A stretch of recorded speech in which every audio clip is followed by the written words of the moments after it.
Hello everyone! Good evening, or morning, or night, or afternoon, or whatever. Welcome, welcome. And behold my beautiful new ASMR specific PNG. What do you think? My friend Rose drew it for me.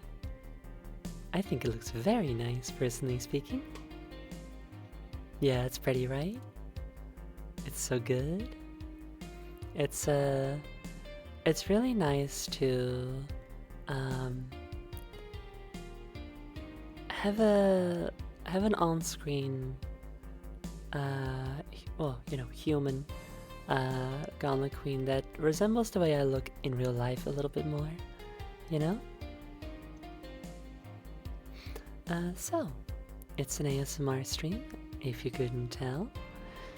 Usually, my other ASMR streams, save for the first one, I've been playing little games that I thought would work well for ASMR, and I was right. But I thought it'd be fun for a change to just talk, just chat it up with you all about various topics. I was thinking we could start with video game bosses, because that's what I am. And I thought it'd be interesting to talk about why, and what sort, and how I feel about video game bosses and the such, you know? For music, we have this playlist, but there's less than an hour of music in it, so far anyway. I'm always looking to add new stuff, of course. But I figured we might try something else, so let me just get that. Phase this music out nice and slowly. And then I'm going to start up Go, which is one of those little, like, help you work programs, you know? You're probably hearing it. I assume you heard that. I should hope you don't redeem car battery. That shouldn't even be an option. Did I not pause it? Oh, I forgot to pause it. My bad. Omen, if you see any other disruptive redeems, please make sure to pause those, although I'm pretty sure I've gotten all of them at this point. Let's see. So I put this here. It looks like the game is not showing up on screen, which is good because it doesn't need to. Then I'm going to, let's see, how about this playlist?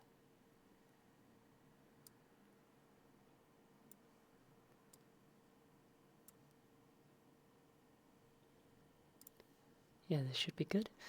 Let me just make sure you all can hear it.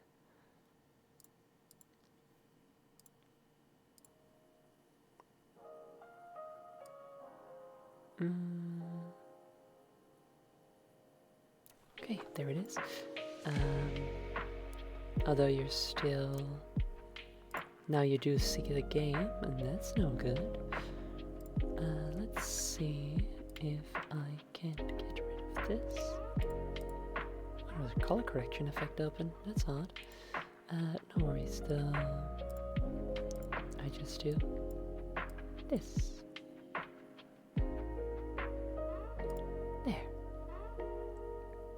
Now you can hear it, but you can't see it. So you can focus entirely on me. So, let's talk. The reason why I made Gauntlet Queen a video game boss is because video game bosses in games are my favorite part. I love the bombastics of a video game boss and the culmination, you know? Like when you have a Zelda game and you're going through a dungeon where you're learning how to use this special item with these special mechanics, and then you get to the boss and it's like a test to see how well you have learned these mechanics, you know? Really feeling the bombastics of a video game boss right now. I know, right? This stream is perhaps my most intense yet. Um,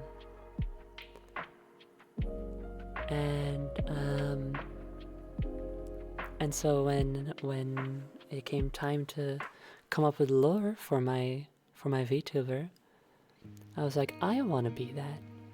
I want to have that. I want my character to represent that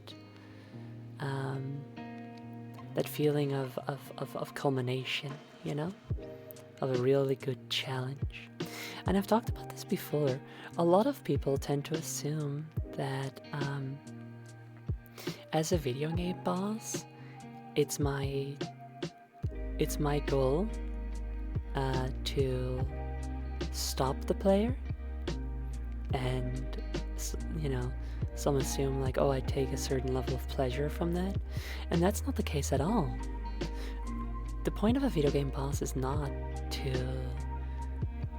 stop the player, but to reward the player for overcoming a great challenge. We should hinder the player, but not to a degree that they no longer feel like continuing, you know? So I have to, throughout my career as a video game boss VTuber, I've had to reiterate that quite a lot. It's very surprising to me how many people think that I don't want the player to succeed. Why wouldn't I, you know? That's a secret boss's job, to make you quit. Yeah! More so, at least.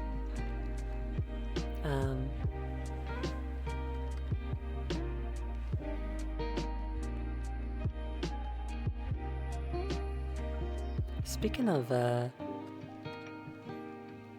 of what making you want to quit,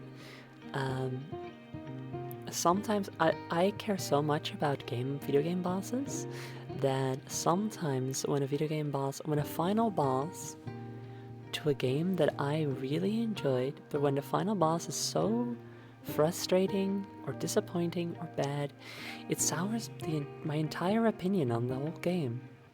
Also, welcome Rojo Mouse, thank you. It's brand new. Can you think of any examples of that? Yes, I can. So, Hollow Knight is a wonderful game. We all know this, you know? It's so good, it's got a great atmosphere, and it's really fun, and it's got a lot of really well-designed bosses in it. Really, really, really well-designed bosses. I'm always thinking about the Mantis sisters, who, you know, they're super challenging. There are 3 of them at once. It's crazy, you know? But they're so well telegraphed. All of their moves are really easy to read. It's just that there's a lot of them and they're hard to react to at the start. But then you learn, and you learn all the tells, and then you can do it. And it is so rewarding. Then, and this is spoilers for Hollow Knight, the original one, you get to the final boss, which is a thing that floats there in the middle of the screen. It's really bright. Everything in the arena is really, really bright, which is quite a departure. It's an intentional departure, of course, thematically and all that, from the rest of the game, but it's quite a departure from the rest of the game, which is quite dark and often has strong contrasts, and the final boss is bathed in light, so it makes it already a lot harder to see everything.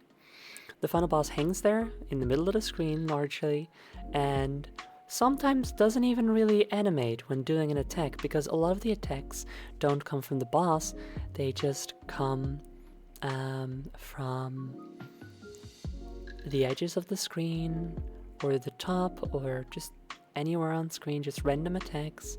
They're not telegraphed very well, and I hated it. I really don't like Hollow Knight's final boss. It is so different from the well-structured design in the rest of the game. Also, thank you, Omen. Yes, I gotta make sure to stay nice and quiet. Hollow Knight final boss was the only one I remember feeling obligated to change my whole loadout to defeat, whereas all the others were beatable on skill alone. Yes, exactly. Hollow Knight Final Boss just did not feel fun or well designed. It felt overly complicated and well, it felt designed to defeat you. Like I'm saying, a good boss is not designed to defeat you. It's designed to challenge you and help you overcome it. And the final boss in Hollow Knight was not like that, and it soured my whole opinion on the game for quite a while. It took me like, I don't know, I'm gonna say like a month or so before I was like, okay, no, I had fun. I did have fun with the game, actually. I feel like that about Banjo-Kazooie, a game I might replay but never beat the final boss for. So I always have an asterisk when recommending it. I don't know, it's been since my early childhood since I've beaten Banjo-Kazooie, so I don't really remember. I mean, I remember the final boss, I remember what it's like, but I don't remember how I felt about it, you know? Do you think that design ethos carried over into Silksong? Well, I haven't beaten Silksong, so I don't know. But what I have played of it, I think I felt that it was well designed. Harder, certainly harder than Hollow Knight 1, but the bosses felt fair. Very, very difficult, but very fair.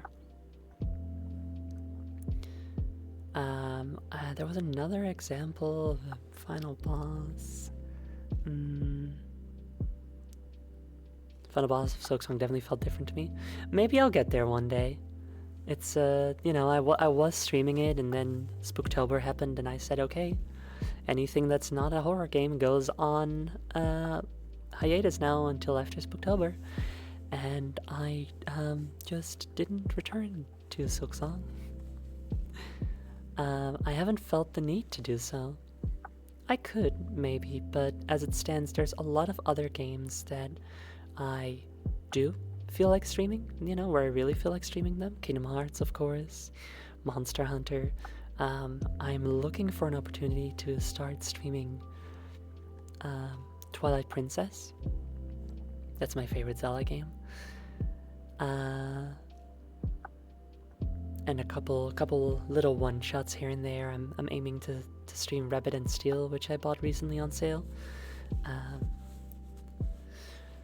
But yeah, I don't know. Silksong, I'm just I didn't dislike it.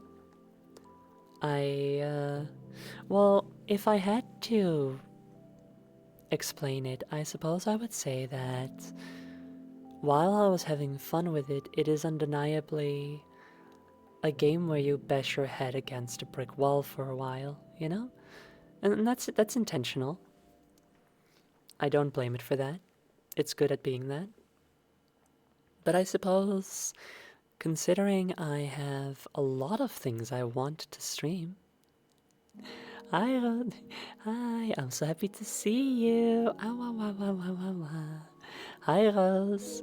Everybody in chat, please say hello and thank you to Rose Toast in chat, who is the wonderful person who drew this delightful, beautiful PNG. Oh wait, go on. I'll take this opportunity to pour myself a cup of tea.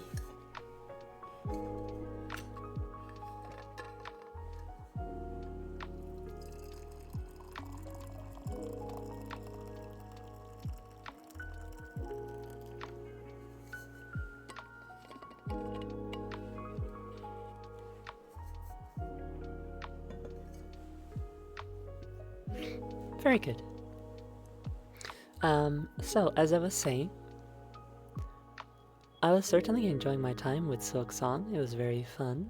I liked the world, and the bosses were very cool and exciting.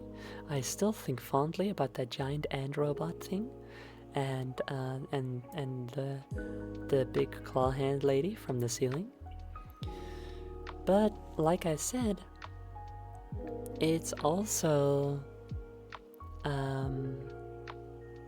it's a game designed to, you know, essentially have you beat your head against a wall for a long time, which is fine.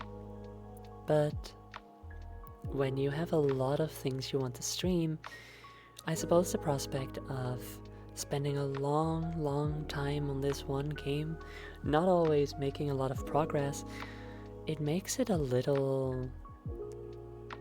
just a little bit less enticing, you know? Sippy. I am going to hold off on that Sippy almond because I only just poured the tea, so it's still warm. It's still a bit too warm right now.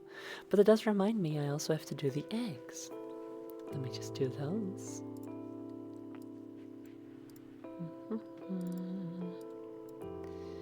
First egg of the day comes to us from Esteemed Jester. Then we've got a Lucky MX13, KQ Grey, Vex Fidel,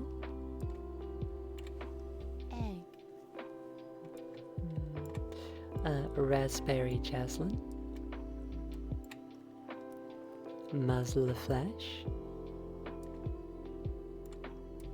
Lucina of Stardust, Chromatrice, Ghosty Gummy, hi darling. I hope your flu or cold or whatever it may be clears up soon. Polar Stars, Comet Sun. But oh, I'm in the wrong redeem. I'm just in all the redeems. My bad. Sorry, there might be an extra now, I'm not sure. Time to Fry, Oblique Almond, Yard 1000, Jules, hi Jules. Hello Jules, my dear friend Jules, how are you doing?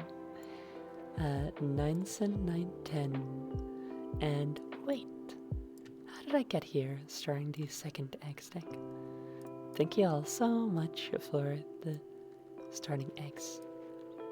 Jules, I was thinking about you just the other day, thinking about how much fun it was when we explored Theme Park together. That was such a good time. How does a tiny crown even stay on your head? Magnets. It's magnetized to my brain. We should do that again, Jules. It'd be so fun.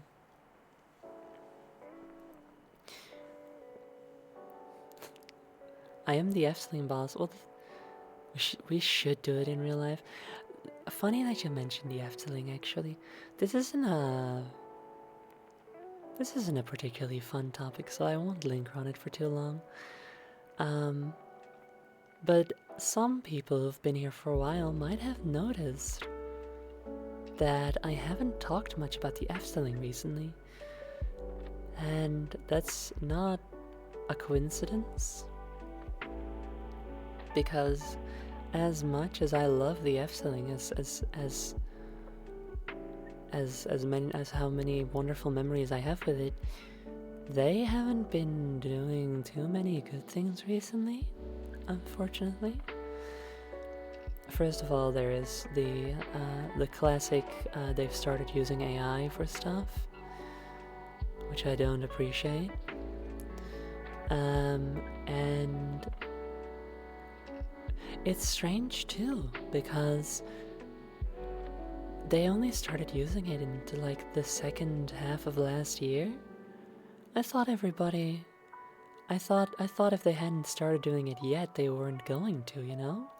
They were really late on the curve. It's very strange. Late stage capitalism ruining good things ASMR. Aside from that, they've just been making some smaller changes to the park. I mean, not necessarily. One of them is a giant hotel that I think doesn't look very good, but you know. Basically, they've been building too many things. The Efteling, one of the Efteling's biggest selling points compared to other theme parks, at least to me, but I know I'm not alone in this, is that its attractions are relatively spread out. There's a lot of nature in the park, which is very, very nice. and now they are they're removing more and more of the nature in favor of a big hotel and more flat rides to fill the space. And I think that's a shame, you know? Yeah, they need to maintain that balance with nature. They are legally obligated to do so, mind you, so they can't go too far with it. But, you know, they're certainly trying to push it. And I don't appreciate that. So, that's why I have intentionally not been talking about the Efteling much. It's because I've not been so Efteling pilled anymore recently, which is very sad. No, I think I'm going to become the Legoland VTuber instead. Alton Towers in the UK is a similar way. They literally have to maintain the balance with nature and also build below the tree line. Oh, below the tree line even. Killing the CEO of Efteling and replacing them with Zoe. I think I do a good job. I think I'd be good at it. Because I would probably just kind of maintain the status quo. No, that's not true. I'd get rid of Carnival Festival, definitely. But what would I replace it with? Probably an Alice in Wonderland thing. Would you still go with me someday? It's okay if not. Of course, Jules. I would still love to go to the Efteling with you. Because you're my dear friend, and it would be so fun. But also, I don't know. There's still a lot in there that I love, you know? They haven't gotten rid of everything. And I'm hoping that... Because the thing is, the AI usage is obviously fucking disgusting. But I can see them... you know, I'm hoping that they'll stop doing that sometime this year.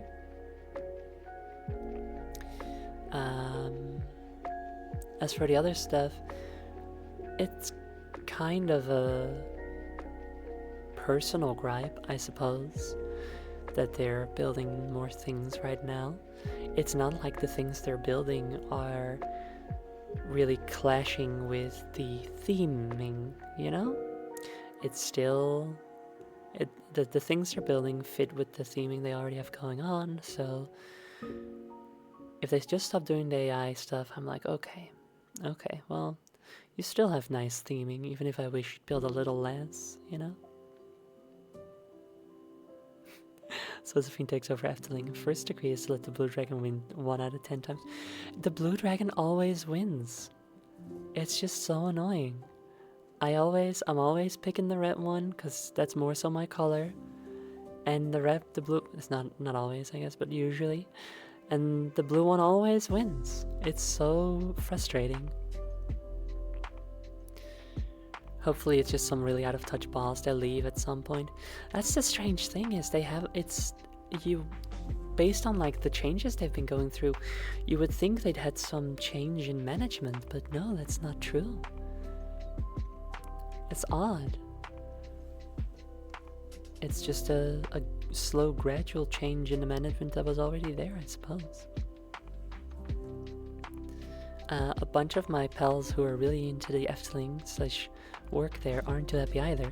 It feels very counterproductive to Carnival Festival gone, but how will we do the theme song? Well, you see, I hate Carnival Festival. I think it's bad. I think it's stupid and racist. And it is the second worst part of the Efteling, right after the AI usage. And if I were to replace it with something, I think I would make it either Alice in Wonderland themed, because I love Alice in Wonderland. You could argue, I could argue, I would argue, I could be made to argue that Alice in Wonderland doesn't really belong in the Efteling that much, because it is much more modern than most of the folklore and fairy tales and such found in the Efteling. But then again, they do also have Pinocchio, which is a lot further along as well. So I think it'd be fine. My other guess would be to do something else from 1001 Arabian Nights, since it's right next to two rides from that theme.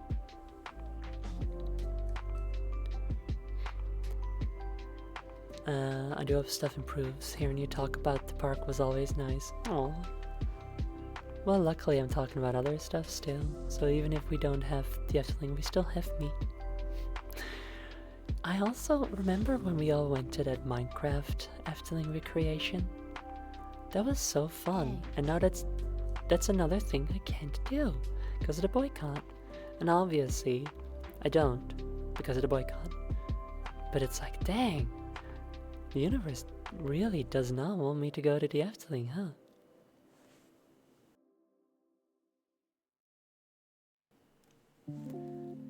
That's a great PNG, thank you. Rose, who's in chat right now, Druid.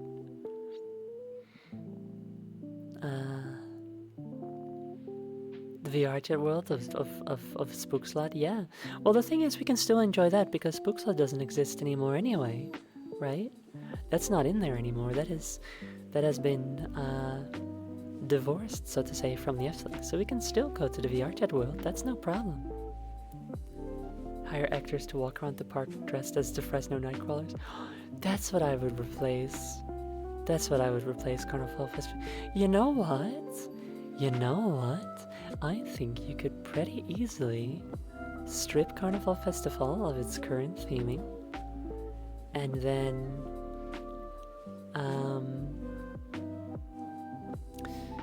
then just replace it, just retheme it as a ride themed around cryptids.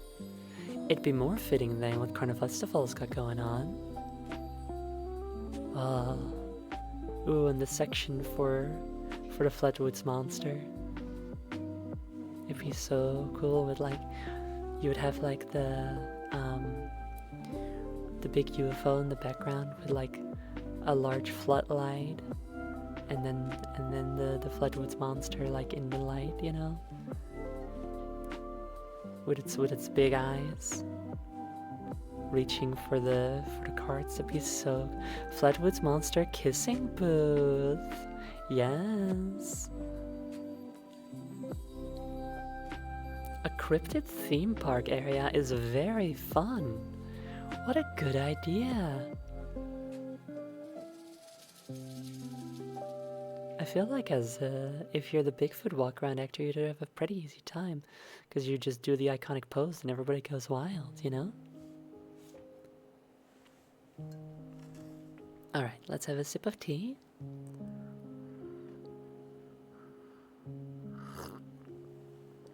Oh, that is hot. Oh, okay. That is still too hot. Sorry. I will never understand your fascination with the Flatwoods Monster. Well, first of all, I love her shape. She wears a nice dress. She has a fun haircut, or hood, or whatever that is. I love her big eyes. I love her big claw hands. And she's 3 meters tall. What's not to love? Yeah, and she's in Majora's Mask. She's got a good character design silhouette. She's literally a pretty goth lady. I can relate so much to her, you know? She's truly, you know, if cryptid sonas were a thing, which I'm sure they are somewhere, mine would definitely be the Flatwoods Monster. I've thought about that, you know?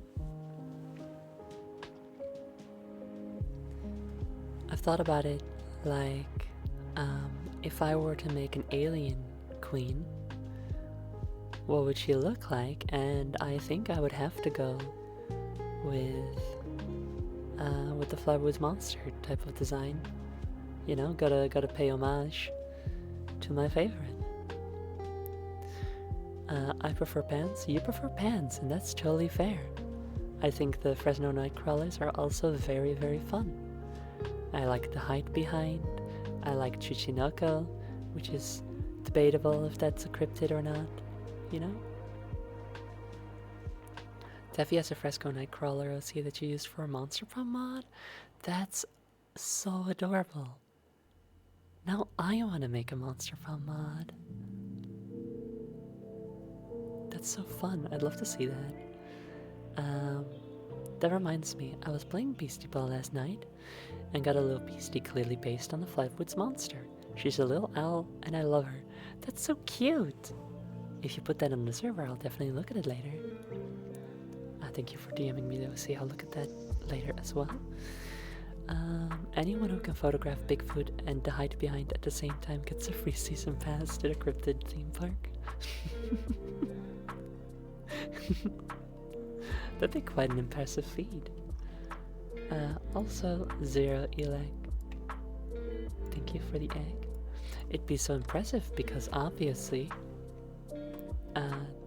they would just schedule the two actors in such a way that they never cross paths, you know? Easy peasy.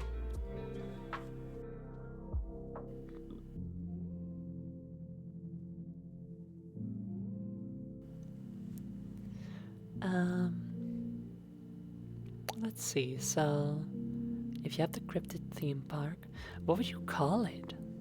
What would it be called? Crypto Zooland.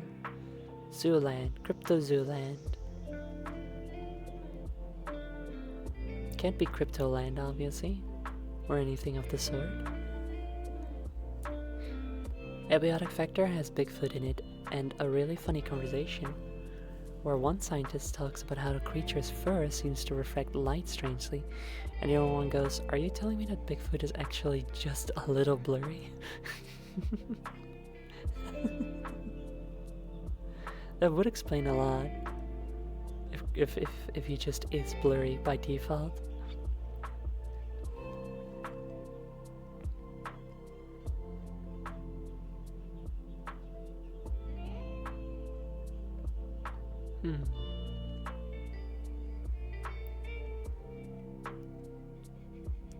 I feel, you know what I think would be funny for the cryptid theme park? Egg. You know, you have, Eevee.png, thank you for your egg. So you know how you have, you have Bigfoot who's elusive, and so is Mothman, and the Flatwoods monster and whatnot, you know. They're all elusive, that's why they're cryptids, you know? But the hide behind's entire thing is that it's always hidden behind something. You, or a tree, or something else, you know? So, what if, for the cryptid theme park, you know, you've got all your walk-around characters, you've got Bigfoot, you've got the Fresno Nightcrawler, you've got the Jersey Devil, and they say that they have the hide behind. But where is it? You know? What if they only say they have one and nobody ever sees him, and you're like, no, he's out there somewhere. You just gotta find him. But they don't actually have him. I think that'd be fun. Hello, Space Young Zero. Look, someone likes the new PNG as well.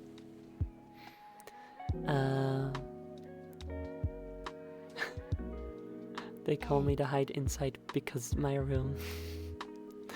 the hide behind is just inside the room the entire time. And Space Junk Zero, thank you for the egg.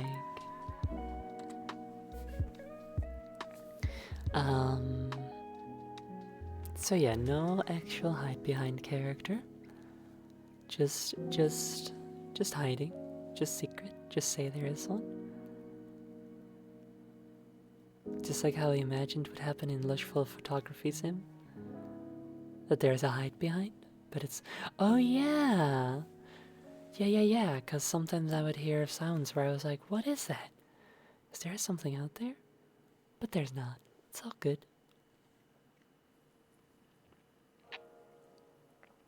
Rose really didn't need to give you such full lips. Well, they're just accurate to real life. That's the thing, right? For Galna Queen's, little goth version, I wasn't really able to give her nice lips because of the pixel size. But you know, it's implied that she's got nice lips with nice black lipstick on them.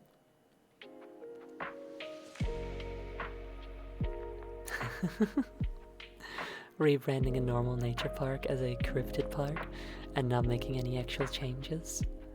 That's good, because I bet, you know, people will like come up with stuff for themselves. GQ's normal model has that one pouty face that shows the lips off. Does she? I don't actually recall. Van Gogh didn't need to make those sunflowers so yellow type critique. Right? Isn't the world better now that those sunflowers are so yellow? I'm scared of pretty women. That's why I always watch these streams in a state of panic. It's okay. I'm not gonna do nothing. I'm just gonna sit here and talk.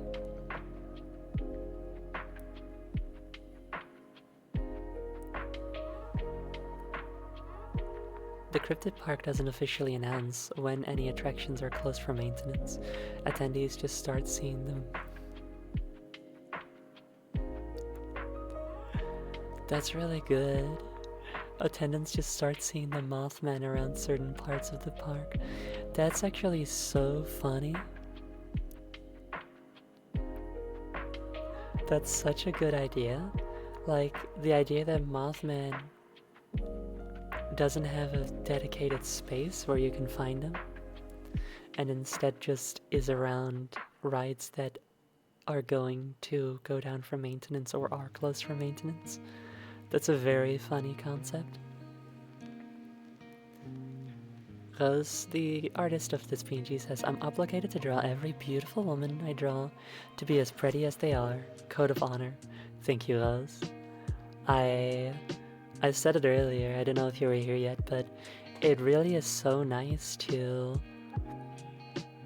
have a drawing of Gauntlet Queen that feels a little closer to real life, you know? You're always good at that, which makes sense, I suppose, because you're around me in real life.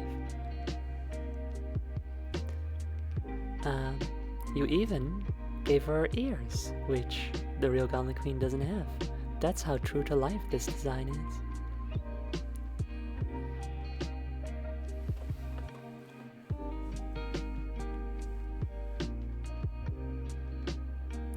Boss, did you know there's a thing called mega cryometeors, which are basically huge hailstones that can fall from the sky under clear skies, and no one knows how they form. I think about it a lot. That sounds very cool. Mega cryo meteors. Also, Omega Collectibles, thank you very much for following. And Space Young Zero, thank you for your watch streak. Congrats.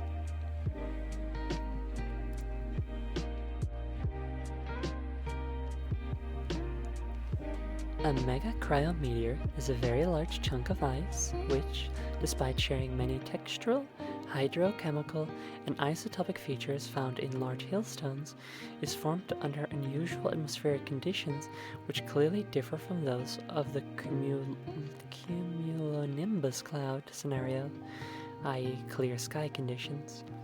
They are sometimes called huge hailstones, but do not need to form under thunderstorm conditions, unlike hailstorms.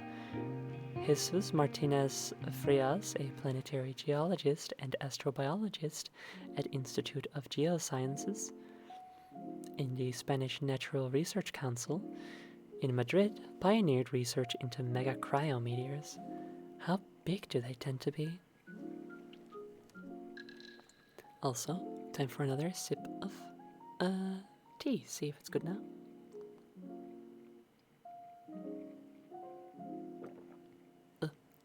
Yeah, that's good. Sorry for the gulping noise. I don't know how to control it. Sometimes you do a big gulp, sometimes it's smooth. I don't know. Alright, I must go. There's only so much ASMR I can handle. Have fun, Softzoe. Thanks, Omen. Thank you for toughing it out. This guy can just drop huge ice rocks on you at any point. See, that's what I'm wondering. Like, what happens Did it just make it to the surface? Did it create an impact crater?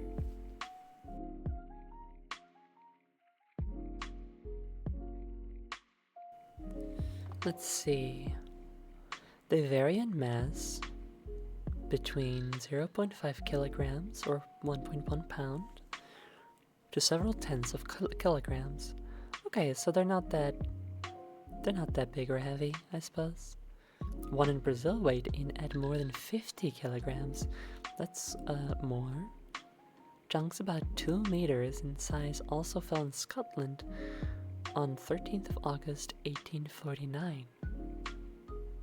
Interesting.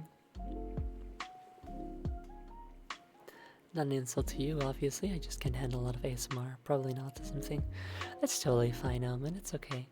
There's a lot of types of autism that I can't handle either. Like the kind where they tap the surface a lot and crinkle a lot of papers. I don't like that, personally speaking. Not really my thing.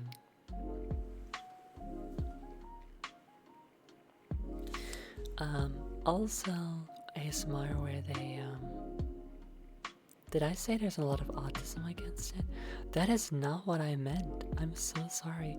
I misspoke. There's a lot of ASMR I can't stand. I'm so sorry. I'm so sorry. Please forgive me. I'm so sorry.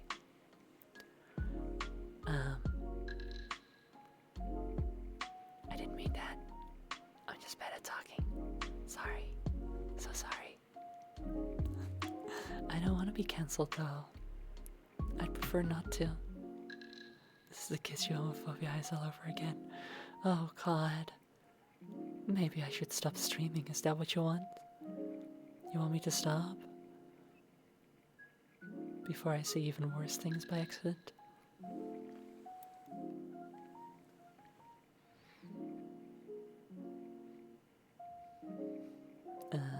I'm gonna pop out too. Probably gonna spend my one night off catching up at book club and doing Homestuck fan art. Might pop a request suggestion in the Discord server. Okay, Rose. If I may do a little request right now, can I get can you draw Nepeta and Terezi together? Because I feel like they would have. Actually, they have had fun together in the comics, but I feel like they haven't had enough fun. So if you could draw more of that for me, I would appreciate that very much. Thank you. Say more worse things in soft voice. Thank you, Rose. Later. And thanks again for the wonderful PNG. Everybody say thank you, Rose.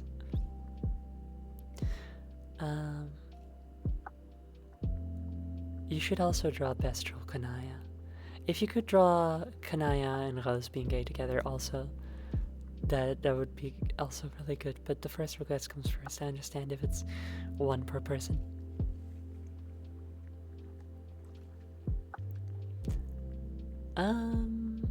What were we talking about?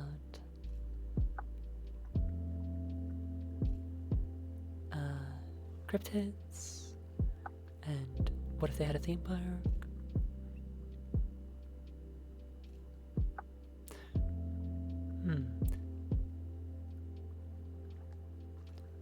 I think that the Fledgewoods monster should have her own attraction, because I want her to have one. I think she deserves it. Bye, Rose. Love you. Like a cool, scary, dark ride where she is nice to you. So other stuff has to be scary. Tsuchinoko World. I also want Tsuchinoko World. I agree, we need Tsuchinoko World. Imagine a little gift stand where it's a Tsuchinoko, you know? And the thicker part of the body is like where the stand is. So there's just a little tail on one end and a little head on the other. And then the middle is the stand. I think it'd be cute. I think it'd be nice and cute.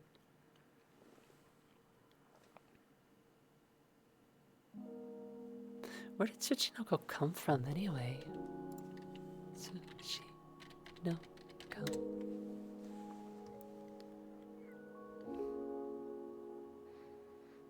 Wow, Tsuchinoko translates to child of hammer. That's interesting.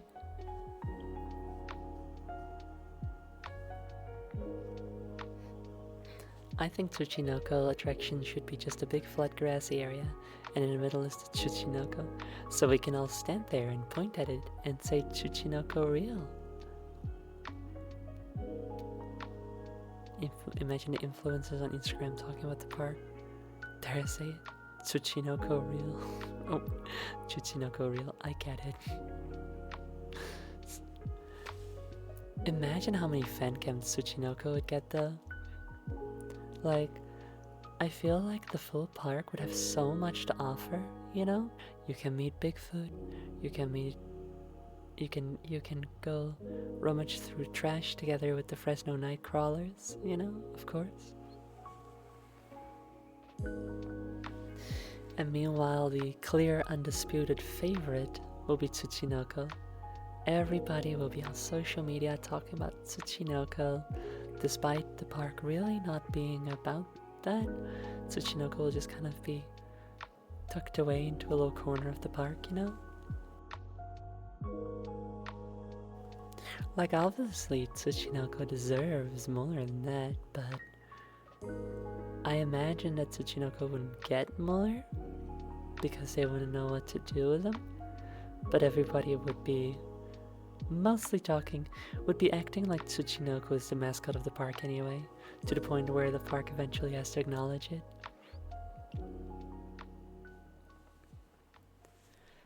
So let's see. In the late 1980s, a wave of purported sightings of the Tsuchinoko was reported across Japan, primarily in the village of Shimokitayama in the Nara prefecture. In 1988, Kazuo Nozaki, a member of Shimokitayama's village council, launched a Tsuchinoko expedition to find the creature, which offered 1 million yen, which equals to $7,800 at the time, for its live capture, and 300,000 yen for a sample of its skin. The expedition was joined by around 200 people from across the country and lasted until the beginning of the Japanese asset price bubble collapse in 1990 without finding evidence of its existence. To commemorate the event, the Shimokitayama Tsuchinoko Park was established in 2023. There it is! That's the big grassy area with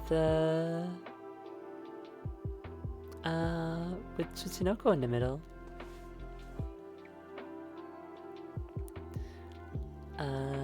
And Effie Snake, thank you very much for subscribing. How has it been a month since the Rakshi stream? Goes fast, huh?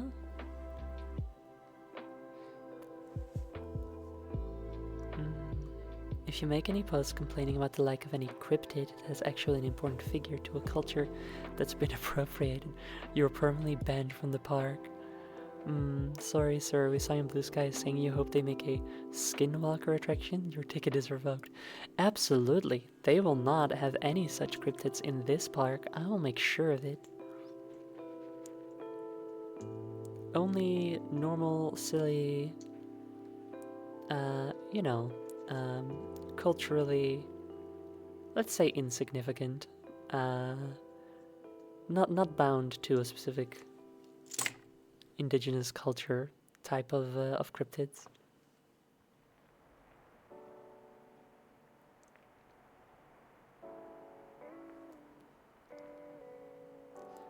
In a mountain close to Lake Towada, a sighting of a 30-centimeter creature with similar shape to Tsuchinoko was reported. On the 1st of April 2007, a Tsuchinoko-shaped dead body of a snake from a dried grass in a farm located in Okura was found. That's a bit of an odd sentence. In the Okayama prefecture, they have a bounty of 20 million yen. That's a lot of yen. That's so much. ev.png, thank you for the sipping.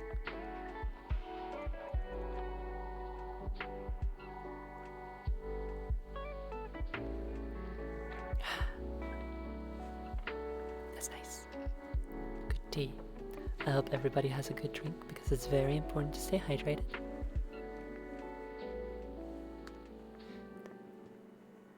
Let's see, I'm going to try to list every cryptid I know.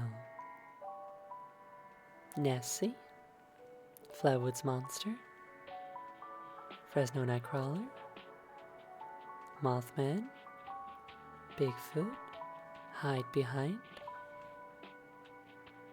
Tsuchinoko, Real,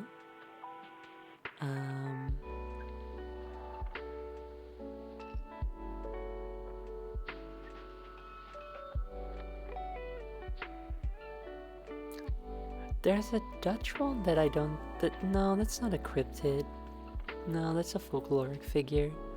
A lady with a bunch of digging tools on her back. Can we have the non-specific scary deer man at the park? No. Because what is that? Here's the thing, right? If the non-specific scary deer man, what is that? Is that an actual cryptid? Or are you just saying, I want something that looks like the popular depiction of...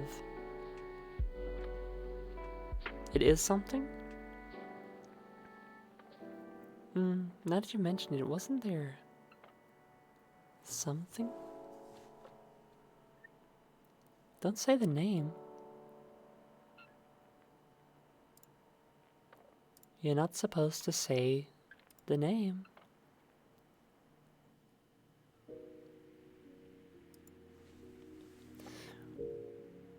I know that there are plenty of monster designs that have a deer head.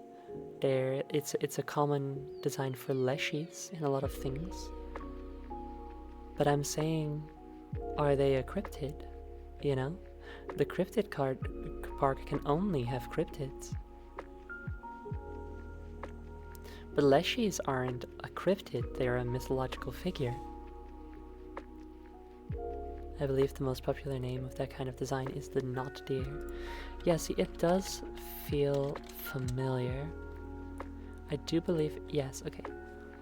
The knot deer is a cryptid primarily sighted in the United States, characterized as looking like a normal deer at first glance, but displaying strange behavior and uncanny anatomy upon closer inspection. I've actually been to this Wikipedia design page before, so I knew this at one point. Many people have trouble articulating what is wrong with the deer beyond the fact that they instinctively know something is off. People who encounter knot deer usually report an intense feeling of unease or dread while being in the animal's presence.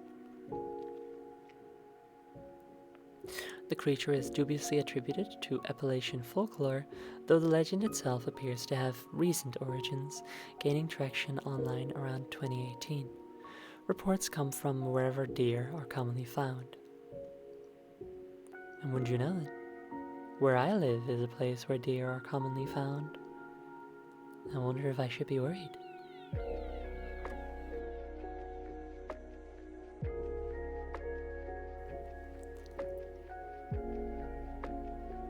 This is gonna sound insane, but I think I've encountered knot deer before. Interesting to tell. While I read on. Knot deer are described as uncanny-looking creatures that appear to resemble deer, but something is off about them, either in appearance or behavior. However, beyond this, descriptions of knot deer vary wildly, with different accounts mentioning different anatomical abnormalities. Some examples of these abnormalities include double-jointed limbs, unusually long limbs, joints that bend in the wrong direction, a barrel-like chest, forward-facing eyes, multiple eyes, malformed antlers, and cow-like heads. The forward-facing eyes appear to be the most consistently mentioned feature. Forward-facing eyes are a feature usually seen in predatory animals. Not deer are notable for strange, un-deer-like behavior, such as adult deer moving clumsily like newborns, aggressive or bold behavior around humans, self-injurious behavior, and walking on their hind legs. Not deer are usually not afraid of humans and may approach or even attack humans. Scary. Alright, let's read this. So Space Junk says, when I was working really early in the morning before the sun was up, I'd have to walk through the yards of my dark apartment complex and I just see deer staring at me in the distance, and it was the most unnerving thing I've ever experienced. Actually, I have a video of what is either a not deer or the King of Fae giving me a quest in disguise. I'll post it in your server. Interesting. I mean, from my encounters with deer, I am so sorry to everyone who just got scared by Ned. I should have warned you. I did not notice it was coming. So sorry.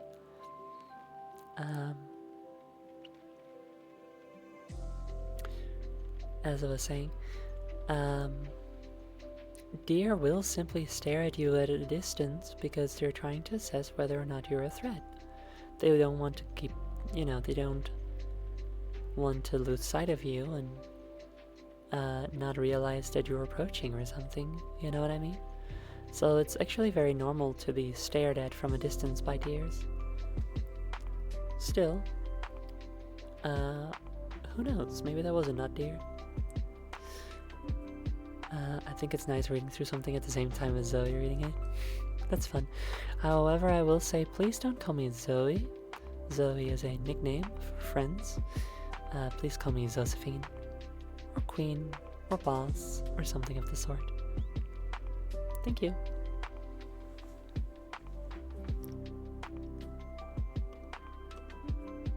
The nut deer is often attributed to Appalachian folklore, though this claim is usually presented without specific sources and sightings are not restricted to Appalachia. The nut deer is likely a modern name linked to various past stories of weird deer encounters under the assumption that these encounters all describe the same creature. An early, quote-unquote, record of a possible nut deer encounter was posted by Reddit user Kilroy the Cat on r/hunting on April 12, 2012. He describes shooting a doe from his hunting blind, and walking up to the dying deer, but as he approaches, he is overtaken by apprehension and paranoia, saying, quote, I didn't know who I was, everything seemed new, and, quote, I felt like I became the deer. That's very scary. This hallucination-like state stopped as soon as the hunter killed the deer by driving a knife into its heart. Well, maybe you felt bad for killing a deer.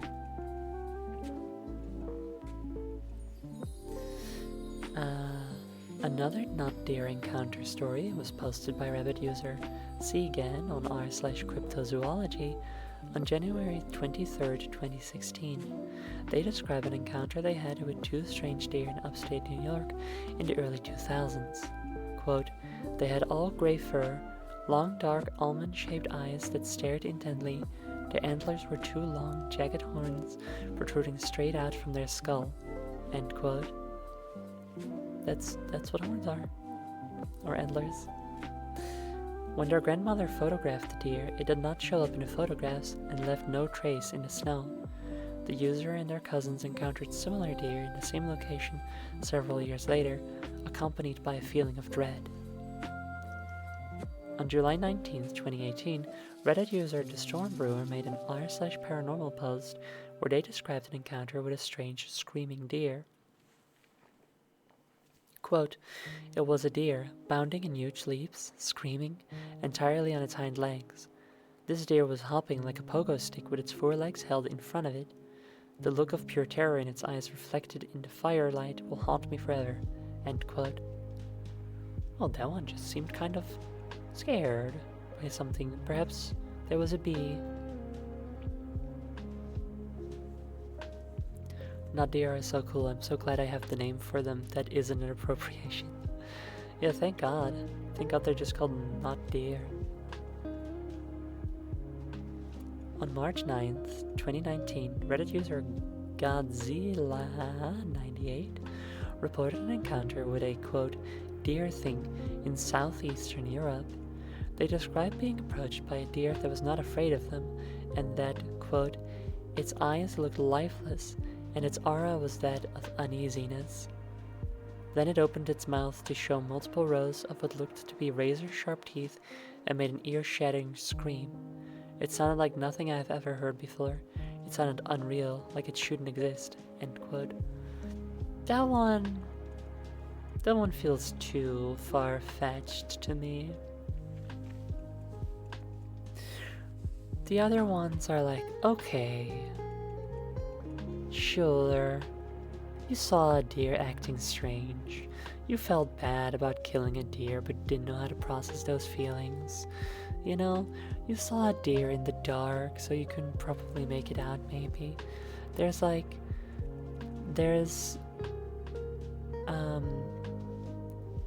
a level of plausible deniability in there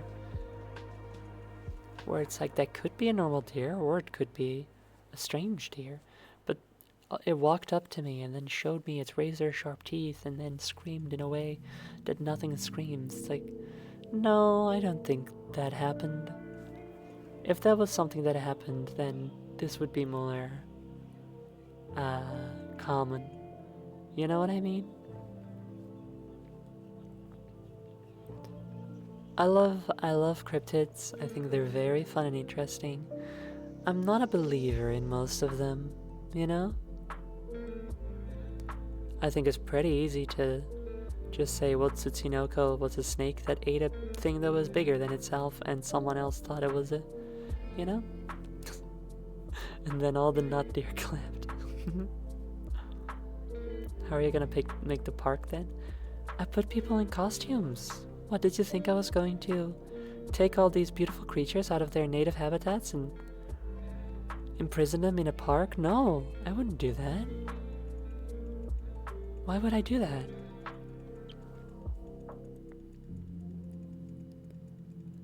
Okay, but what if I were a thing that I'd probably just... Okay, but if I were a thing like that, I'd probably just do that to one random person and never show myself again too. Yeah, you know what? You're onto something there. Fair enough.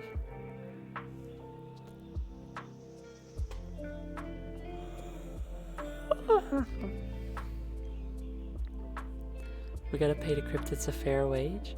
Well, that's the thing. I'm not sure how many of the cryptids would be able to understand that, you know? Floodwood's monster, sure, yeah. You know? Floodwood, she's an alien. She came from a spaceship. I can imagine she would understand. She could be made to understand, at least, the concept of money and all that. Mothman, perhaps? Mothman definitely has, like, a higher sentience than, like, Nessie. I imagine Nessie is just a dinosaur, you know?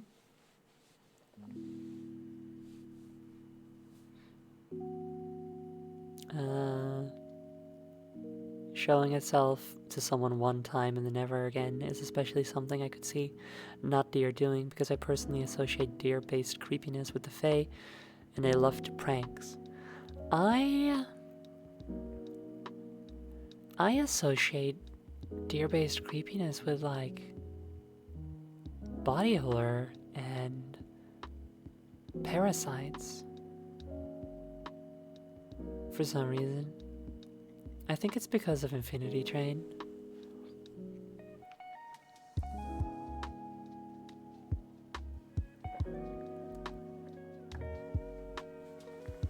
I always imagine scary deer being actually something else that's just barely contained within the shape of a deer, which is quite appropriate, really, given the fact that, I don't know if you all know this, but deer antlers are actually just controlled cancer. Did you know that?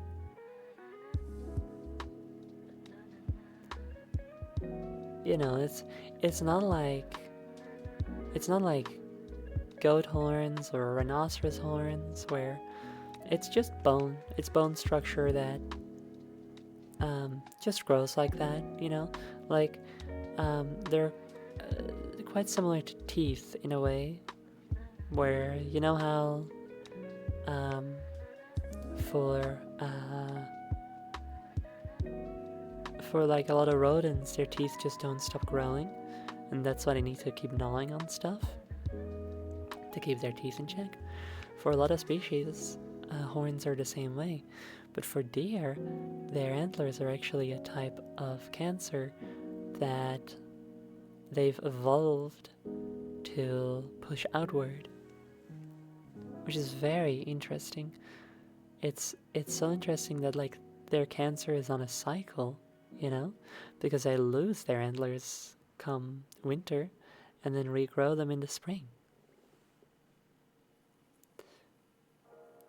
And it's also so interesting how there's like the fuzziness on them, you know?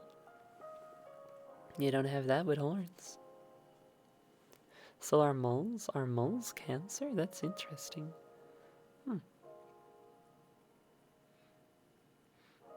The visual novel Extreme Meat Punks Forever has a really good depiction of a nut deer in it. That is a really good name.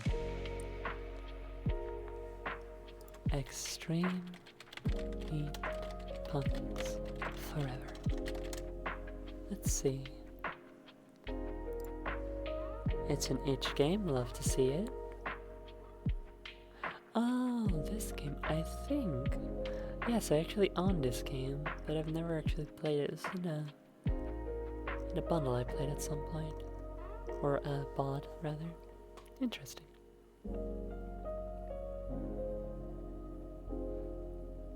Moles are benign, but a similar kind of process. Yeah, interesting. See, I didn't know that. We're all learning so much here.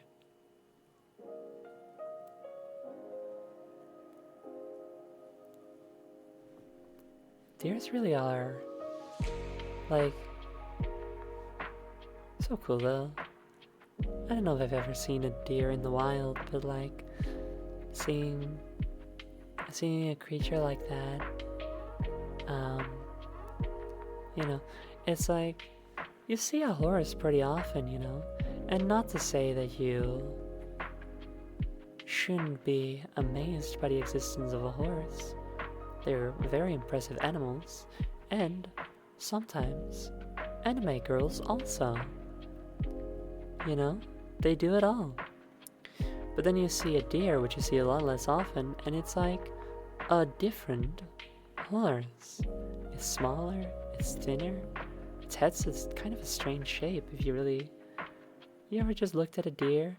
Not even a nut deer where the shape is like wrong, but like just a regular deer. Their heads just kind of have an odd shape to them, you know?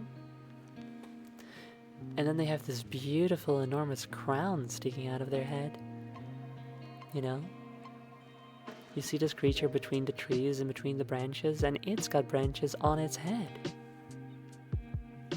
It's so interesting. And then it looks at you. And it stares at you.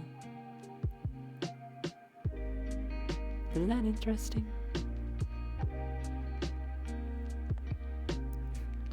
You saw a deer do tricks once? Do tell.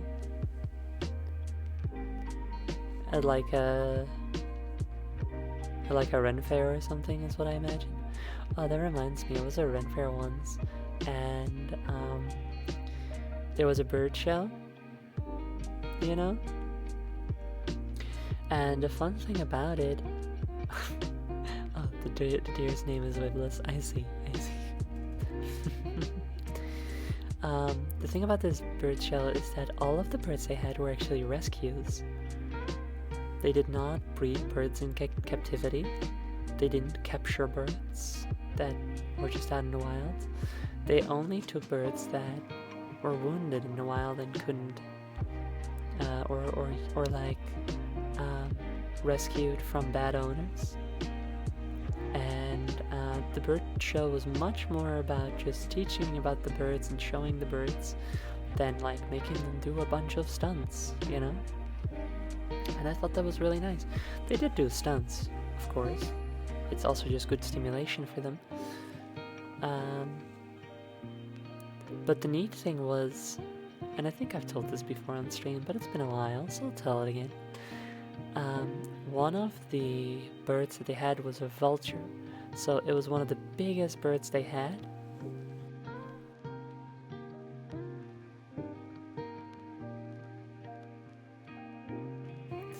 Excuse me. And it was their most timid one. It was the only one that hadn't really come around to being okay with all people yet.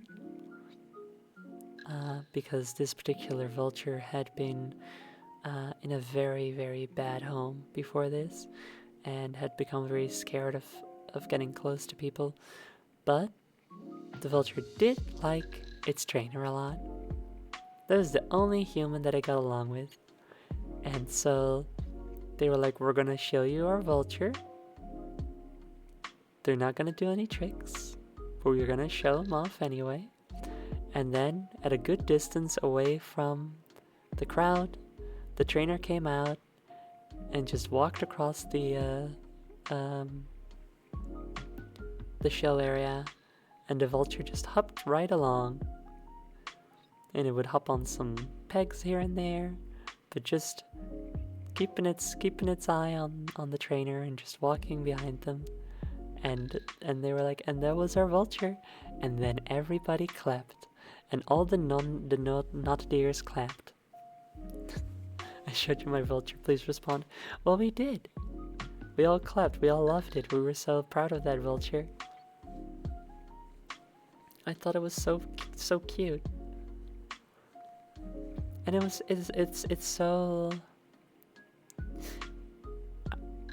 I don't want, you know, the word humanizing obviously isn't accurate because it's not a human.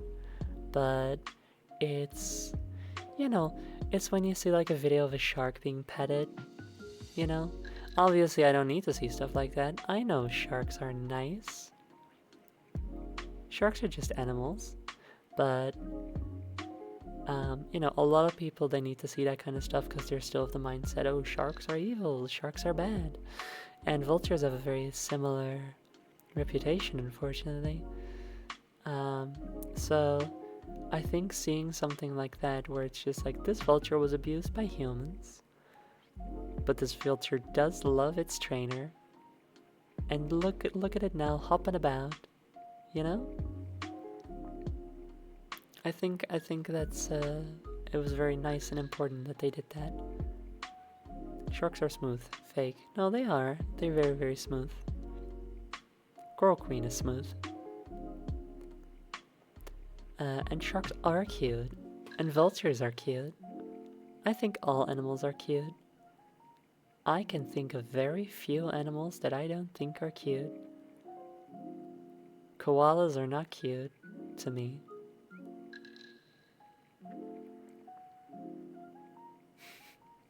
My shark, you have a smooth, very good at flirting. I don't know if...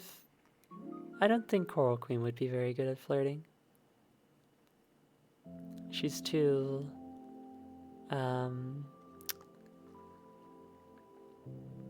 what's the word I'm looking for? Silly?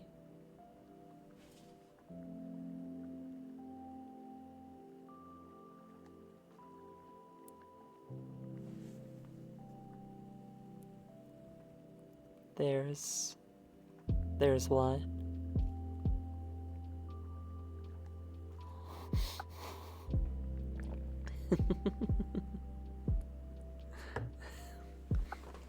There's plenty of efficiency. Well, that's not a problem.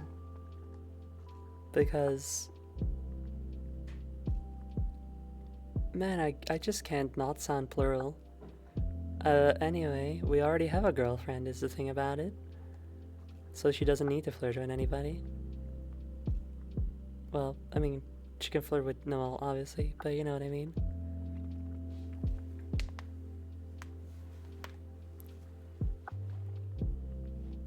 I've really driven myself into a little corner by making a bunch of alternate selves that talk about each other sometimes. I can't not sound plural, it's very funny.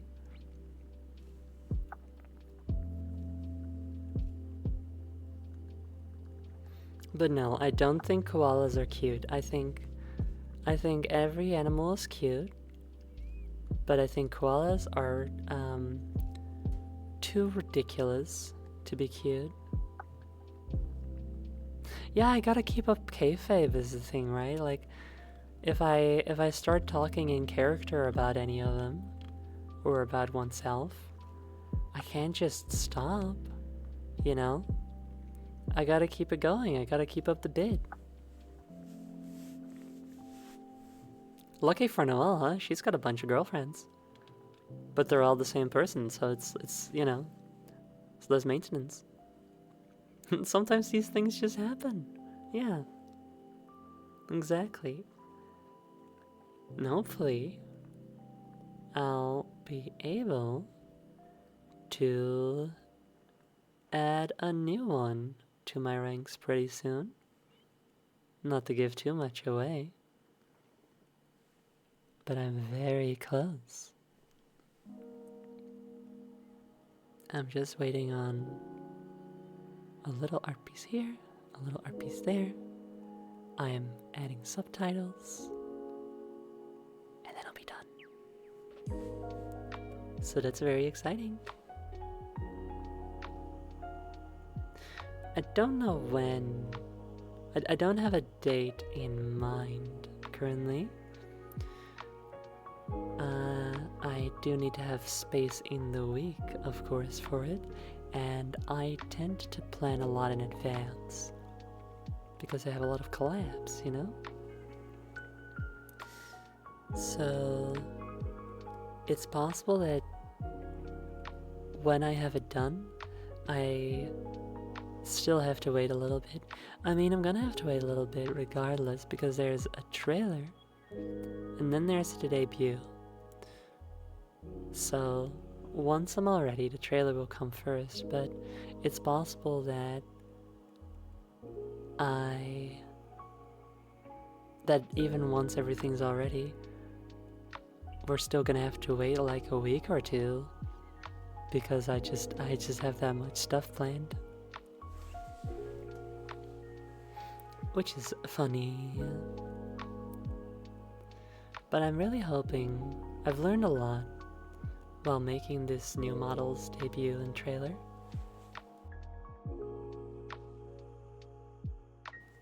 And so I'm quite sure that future model debuts will be a lot easier to make. I say now, but you know, we'll see.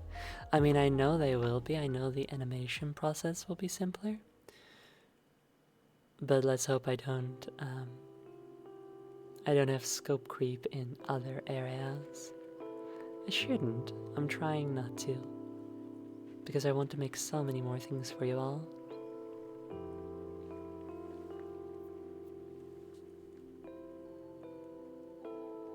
How's the music anyway? How's the so I'm using Go, which really should be pronounced Gogh, because it's spelled like Van Gogh, Van Gogh, which is one of those, you know, work type, like help you work type of quote-unquote games, where you make a little character, you decorate a little room, and then you put on a timer, you know? I've been using it a lot. It's helped me a lot during the process of this new model's creation and promotion. Well, actually, for a large part of it, I was using Spirit City, but I stopped using that because the music, which honestly I tended not to use anyway, it was pretty boring. They started using AI for it. Not the music itself, as far as I know, but definitely for artwork. and I didn't like that, so I moved over to this one, which has much better background music anyway. Not to mention, I can make a little character for my girlfriend too and put her in the same room. So that's fun. The gameplay aspect of it is also much less intrusive than Spirit Cities. I didn't really realize it during while I was using Spirit Cities, but the gameplay involves earning tickets by having the game running and using those tickets to purchase new furniture and clothing options, as well as performing certain tasks at certain times during certain weather conditions in certain places to unlock new little animal friends. And that sounds cute and nice, sure, but I didn't notice how much all that stuff really distracted me. In Go, you have access to all furniture and clothing options right from the start, and so you only have to customize your stuff once, and then you're happy, and then you can focus on work, rather than constantly being, oh, should I buy something new? What new stuff is there for me to try, etc. And this game also has little creatures to collect in a sense, but it works like a Tamagotchi with less maintenance, where you get an egg, and then depending on how you use the program, do you use the timer a lot? Do you make use of the checklists or the journal? The egg hatches and grows into different forms, which is a very passive thing, so it's much better. It's a cute thing that happens on the side while you work, rather than something that demands your attention now and then away from the work, you know? So I can recommend it. Plus, like I said, no AI usage, which is very good. I seem to recall even that on the Steam page they really reiterate how much it's made by human hands only, which is always nice to see.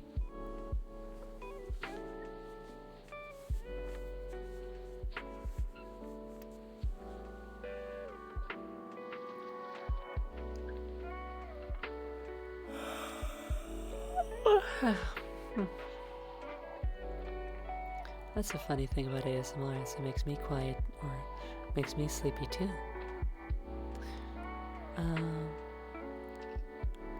Cute yawn. You're welcome. And thank you. Now what we're talking about, I wanted this, well, I didn't want this stream, but I wanted to start the stream by talking about video game bosses, and I certainly did. What are y'all's opinions on, because I mentioned at the beginning of the stream that I love a video game boss that tests your knowledge. You know, Zelda bosses being the best example, where you go through a dungeon and you learn mechanics, you learn how to use a new item, and then you get to the boss, and it feels like a culmination of what you've learned. Ideally, anyway.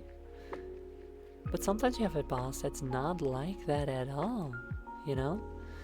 Sometimes you're playing an action RPG, and then you get to a boss and suddenly it's a let's say a twin stick shooter, or a little flying shoot 'em up game. How do we feel about those types of bosses that just completely change up the format?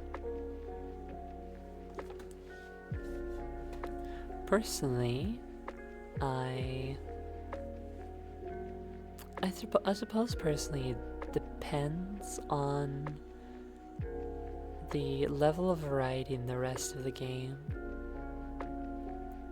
Because I feel like I've definitely fought bosses where it felt out of place, but there's other games that just do so much wacky shit that it's fine, you know?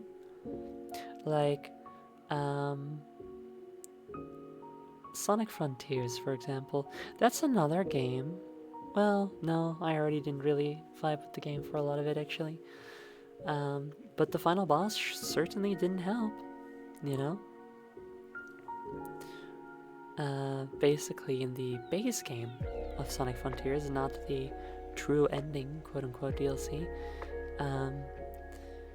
the final boss is a shoot 'em up, and it's long and it's pretty boring. It's not so good. I don't care much for it, especially not in a game that has a pretty good combat system, you know?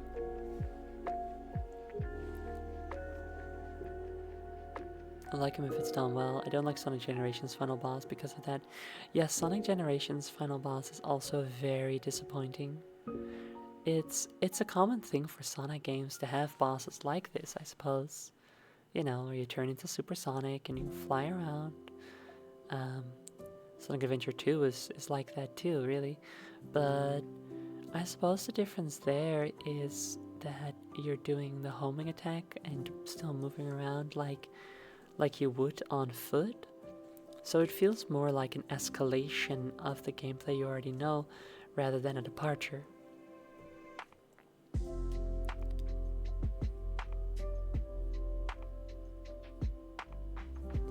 Those are interesting though, feel a bit more like a minigame put in where a boss is meant to be.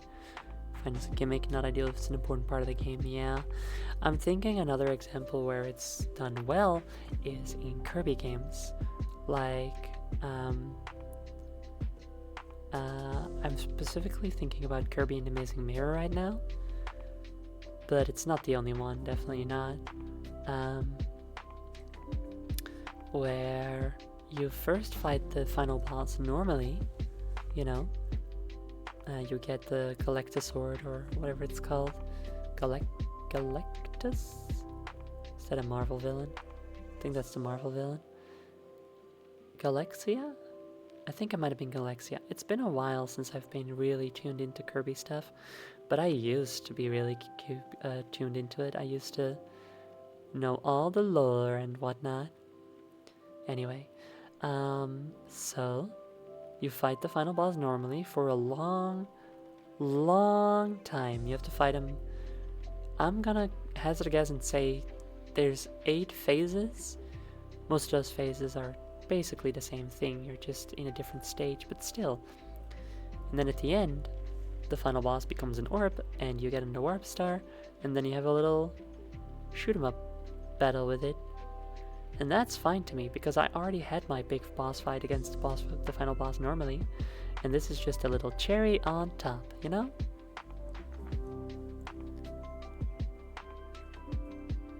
Kirby's Adventure does it well too. Yeah, I'd say so. Kirby's Adventure is the same thing, where you fight the boss both normally and then in a shmup type thing. Kirby's Dream Land 3 does not do that, I believe. Only has the shmup thing. But I don't think I really minded it as much. Although, wasn't there also... Didn't you fight it in like the Swordman form first? I feel the best bosses are just more complex and challenging versions of normal fights. Lots of FromSoft bosses are fun since that's basically all that is. Exactly.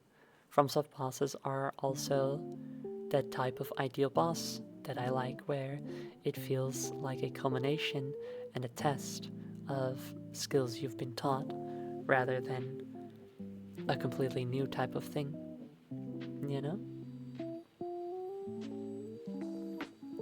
I'm thinking about the first boss in Rayman 2, which is so funny. He's got such good music and a really cool looking stage, and all you do is swing on 3 pink lumps, little floating hoops. You just swing on those, and then you hit an icicle, and it dies. Now, it was designed to die. It was designed as a test, so it makes sense. It's only the first one, but it is really quite funny that you drop a singular icicle on its head and it's dead. But it is a test, in a sense. You haven't unlocked the pink lumps that long ago, I don't think. And here you have to string together a bunch of them. I didn't hear what game you're talking about, but going by the description, is it Rayman 2? Yes, it is. Ugh, oh, my shoulders hurt. Gang, here's a lesson for you all. I'm going to teach you something now. So, if you have to go to the grocery store, and it starts raining, and you think, perfect, I'll grab my umbrella, I will walk to the grocery store, because I love the rain, and I love the pitter-patter of the raindrops on my umbrella, my nice, extra big black umbrella that you bought, specifically because it looks nice with your outfit and such, with your goth aesthetic.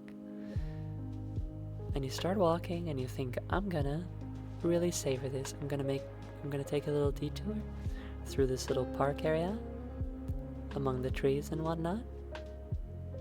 And you do so, and it's nice.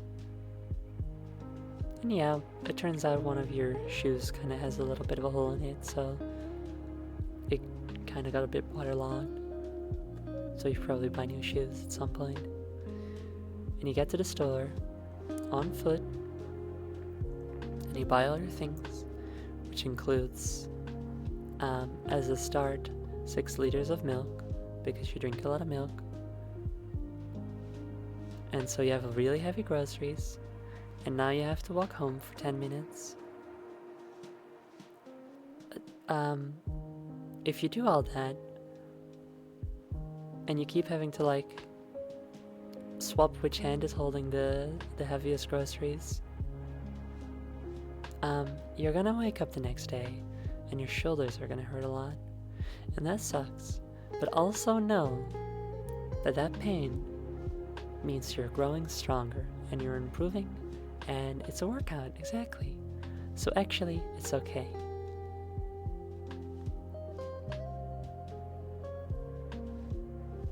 So maybe it's okay. Everybody needs to go walk through the rain with their wonderful umbrella. Next you have the opportunity. I do think that that is true, actually. Unless you like made of sugar or something. Because the thing is, not liking the rain, you know, is, you know, I mean, this is gonna sound maybe a little bit silly. It's a mindset, you know?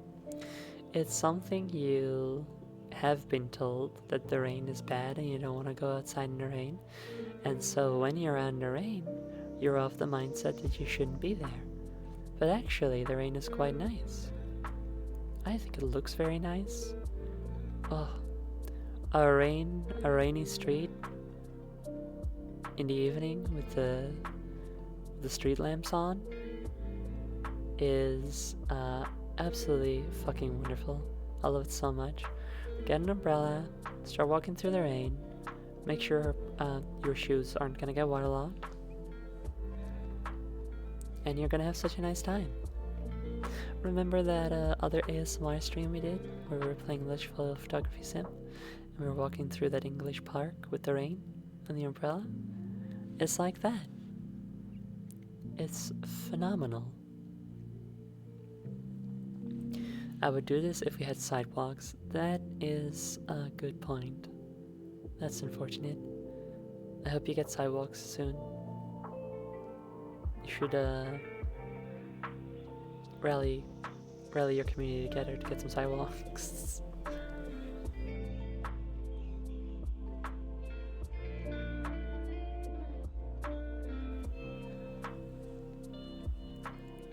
I hadn't done it in a while. Walk through the rain myself. I'm not much of a winter person, you know? It's cold, and I don't like the cold. It makes you lethargic, you know? And you got like winter depression and all that. So I've been holed up inside a lot more than usual, which is unfortunate. I've been working hard, but I want to go outside more. I want to go to more places and do more things, you know? I hear friends talk about like, "Oh, I went to a fighting game tournament in my city," and I'm like, "That's amazing. How did you find out? Are they doing those here? Can I go to those? You know? I want to go to a fighting game tournament. Not to enter it, mind you, because, well, I'm not that good, first of all. But second of all, when I've tried to do so in the past, people, I don't know, they get very condescending towards me, which I don't love. Basically, I can get very spirited, very excited when I'm playing a fighting game. Anyone who's watched the rare stream where I play one, or like a Discord call or something in a public server and I was there and I was playing, will know that I get very into it. I don't really care, you know, win or lose, I'm fine, but in the moment I seem like I care a lot. But fighting game tournaments I've been at, people don't get that, and so they try to tell me like, "Hey, chill out, it's just a game," and then I try to tell them I am chill, I just get kind of heated in the moment, and they go like, "Yeah, you shouldn't, but it's fine, it's just a game," and it's like, I am getting heated now, actually. I think I'm gonna break all your limbs, you know? So I don't enter fighting game tournaments, because people are mean to me. They hate to see a bad bitch be excited about something. Which fighting games would you go watch? Smash Brothers. I mean, basically anything. It's just a fun energy to be around, you know what I mean? But Smash Brothers, Guilty Gear Strive, and Dragon Ball FighterZ are the ones that I'm most familiar with. So those would be my first picks, you know? But I just want to be there for fun, for the energy. The real reason why I don't enter fighting game tournaments anymore is because I get banned for breaking all their limbs. Yeah, but they should get banned. B-E-N-T. I'll do it. I'll bend them into a fucking pretzel and throw them in the garbage. They should get banned for ticking me off like that, you know?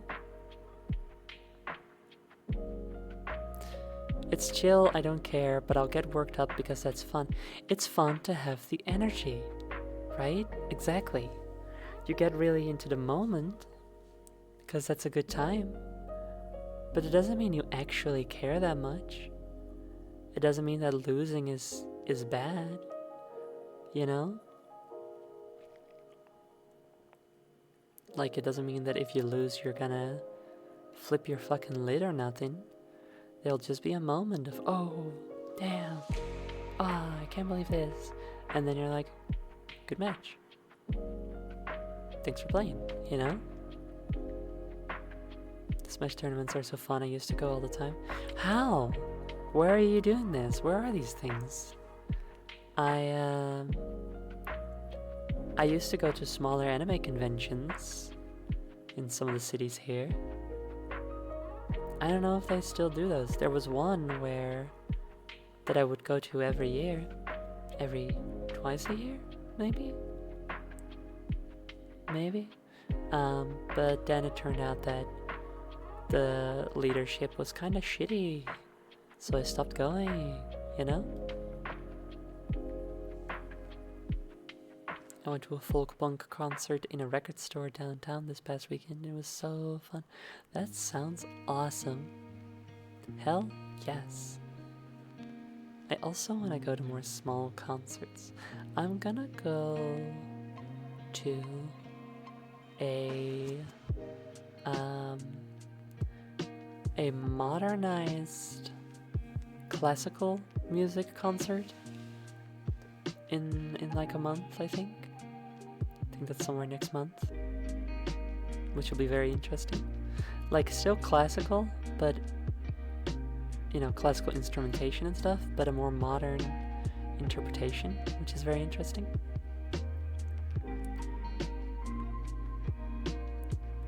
When I was in high school, they hosted weekly invites on Facebook. Now the invites are sent out on Discord mostly. Makes sense.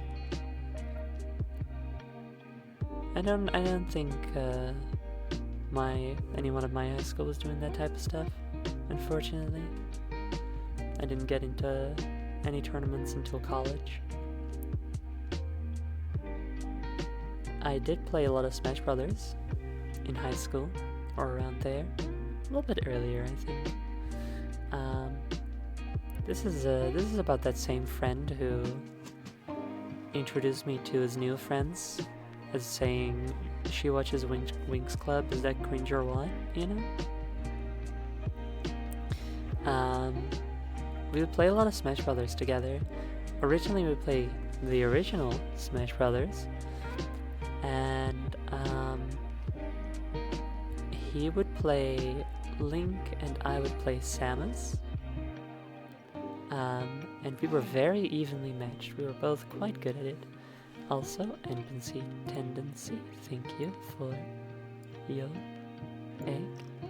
There we go.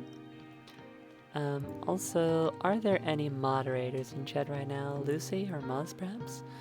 Because someone has requested Discord access. If not, thank you, Lucy. So we were quite evenly matched, and then Brawl came out, and in Brawl, I stayed with, well, Samus was certainly still one of my mains, and I'd say she remains that, but I also got Meta Knight, which I didn't know at the time that he was just kind of broken and whatnot. Well, broken is a big word, but you know what I mean. A little bit unbalanced. But my friend's new main became Toon Link, and the thing with this game was that my friend became so much better than me, and that's fine. That can happen, that's okay. But it does mean that he's a little less fun to fight against now. And I would try to get better, but I just couldn't beat him. And I would tell him, like, hey, why don't you switch it up, Why don't you play some other characters? Because I would. I had a main. I had my two mains, Samus and Meta Knight, but I was trying all the characters. I always try to play a bunch of different characters when I play Smash Brothers. This is more fun. But my friend said no, because if I don't play as Toon Link, I might lose. And that's not very fun, now is it?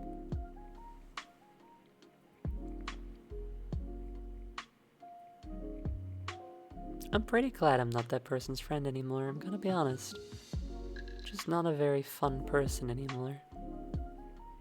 Also, as previously discussed, he might have stolen my red Borok Bionicle.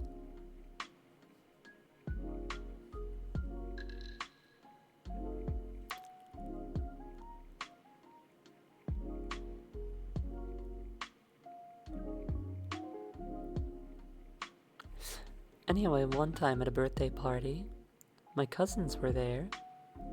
Oh, thanks for coming, Comet-san. Have a nice rest of your day. One time at a birthday party, that friend was there, and so were my two cousins, who play a lot of games, and they take it pretty seriously. They, at some point they were, like, really into StarCraft, for example, to give you a bit of an idea. And so we said, oh, let's do a 2v2 in Smash Brothers Brawl. You know, me and my friend being like, we're pretty good. You know, we're quite good. Obviously he was better than me, but still, I was a force of my own a little bit. I would like to think, but I was also a child, so who knows. And my cousins said, are you sure? 'Cause we're pretty dang good. We've played at tournaments and stuff, and we were like, yeah, we're really good. They completely destroyed us because it turns out that if you're two players who are used to fighting one another, going up against two players who are used to fighting others together, you become tennis balls. They were literally just ping-ponging us across the screen. It was very funny in hindsight.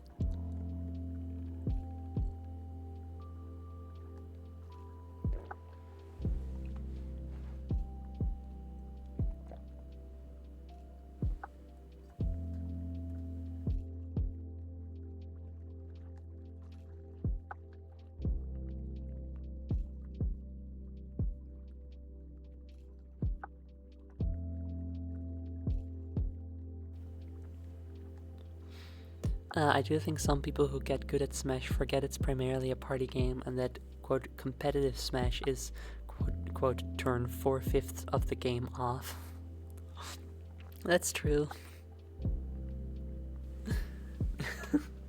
That is true. I don't think there's anything. Well, it's like you said, is that some people forget it's primarily a party game. Excuse me. It's fine to play the game in a competitive setting. I think it's very cool and interesting to look at and stuff. But it is important to remember, like, hey, you are not playing the game in its regular configuration right now. Nobody wants to play coins with me. I think coin mode is so interesting. Did y'all ever like play Smash Brothers like it was toys? Well, it is toys, but like it was like you were playing with dolls, you know? Set up little scenarios. Maybe even like have NPC fighters and like decide the next step in the story from that. I did that a lot. I remember specifically, well, I say specifically, the most specific thing I remember is that I gave different personalities to the different Kirby palettes, which is fun. Master hand type sentences. Yeah. Yeah, for sure, yes. Yeah, my little brother and I would do that sometimes. Cute. That's very fun. It's very nice to know how much of a constant it is. A lot of people I've asked have told me they also did this. Very, very fun. I think I imagine it might be a result of like machinima stuff, you know?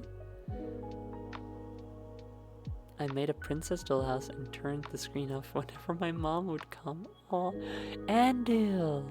Hello! Hello, Sprinkle Squad. Welcome, welcome. Hi, Andu. Thank you so much for the raid. I hope you're doing well.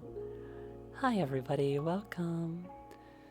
I am Zosfingan the Queen, and I am currently also doing ASMR. Dragon Overlord 18, thank you so much for following.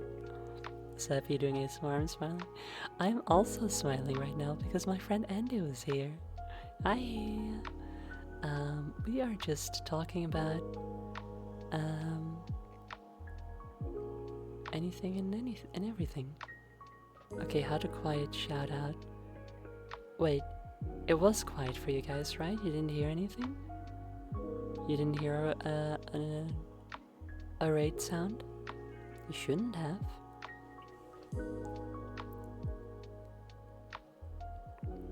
It was quiet. Okay, good, good, good. I'm glad. Yeah, I'm Josephine Gonla Queen. I'm a variety VTuber. Miss Moushi, cute name. Thank you very much for following. I'm currently using my brand new ASMR PNG. Usually I use low poly 3D models that I make myself. Grandel Growls, thank you very much for following. I'm gonna run away and get some lunch, but everyone follows Zoe. She's awesome. Oh, thanks, Andu. If y'all like ASMR, go check out Andu. Very, very, very good stuff. And Andu is also very, very, very, very good. Enjoy your lunch. Bye. I don't usually do ASMR, but I am doing ASMR now. I try to do one once a month because it's very good voice training.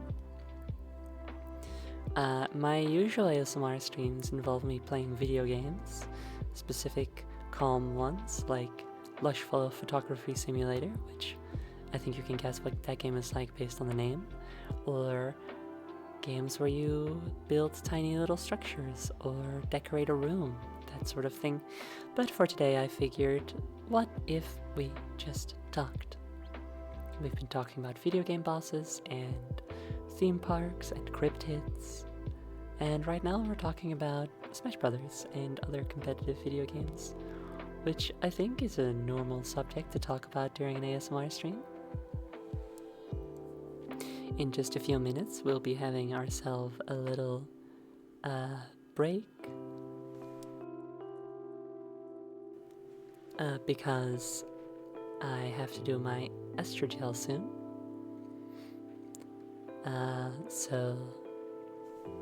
I'm going to go ahead and snooze that ad for now, so that it'll happen during the break itself. I'm so glad I noticed this time. ASMR streams for voice training practice is such a good idea. Thank you. I thought so too. It's quite genius because by default, ASMR is already something where you spend the entire time focusing on your voice, you know?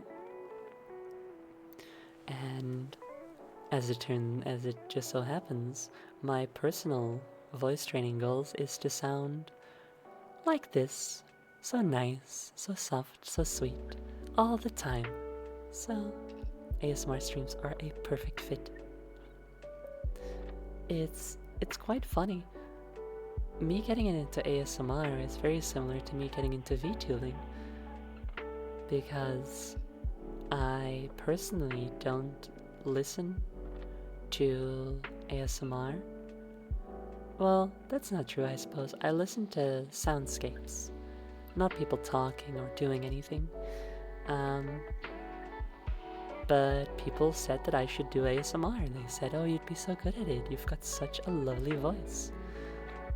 And I thought, well, it would be a good way to train my voice, so sure. And so I started doing this thing that I really have no experience with. And VTubing was a very similar thing, where I didn't watch any VTubers, I didn't know any VTubers. But my friends were like, oh, you should become a VTuber. I was already a streamer at the time. So, and wanted some way to have more direct connection to my audience. But I didn't want to have my face on screen. I wasn't comfortable enough with that yet. So my friends said, become a VTuber. And I said, I don't know how those work. But you know what? Yeah, okay, I'll do that.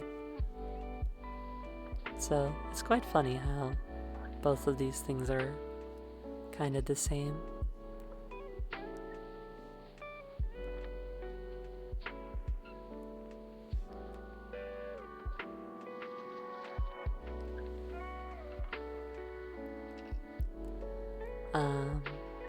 Yeah, I feel like the ASMR streams have been helping with my voice. It's quite neat to look back on past streams across the years and notice how much my voice has changed, you know? For the better, of course. It's quite funny. You go all the way to the very beginning, before I even did voice training, and it doesn't sound like me at all. I've shown it to so many friends and they say, so when do you talk? I don't know, you have like a guy as your co-host? And I'm like, no, that's my voice, you know? And then you go on and you get to a period where I kind of sound like I'm trying to do a high-pitched anime voice, you know? Which is... It's a phenomenon I've seen with a lot of trans folks who do voice training.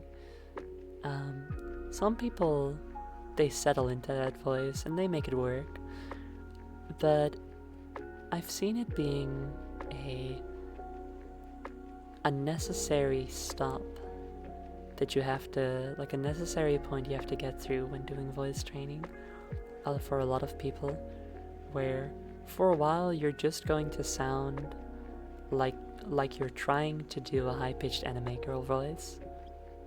Whether you're going to perfect that voice or move on and end up somewhere else, you're gonna have to be there for a while. And I think that's so funny and interesting. You know? And it's interesting.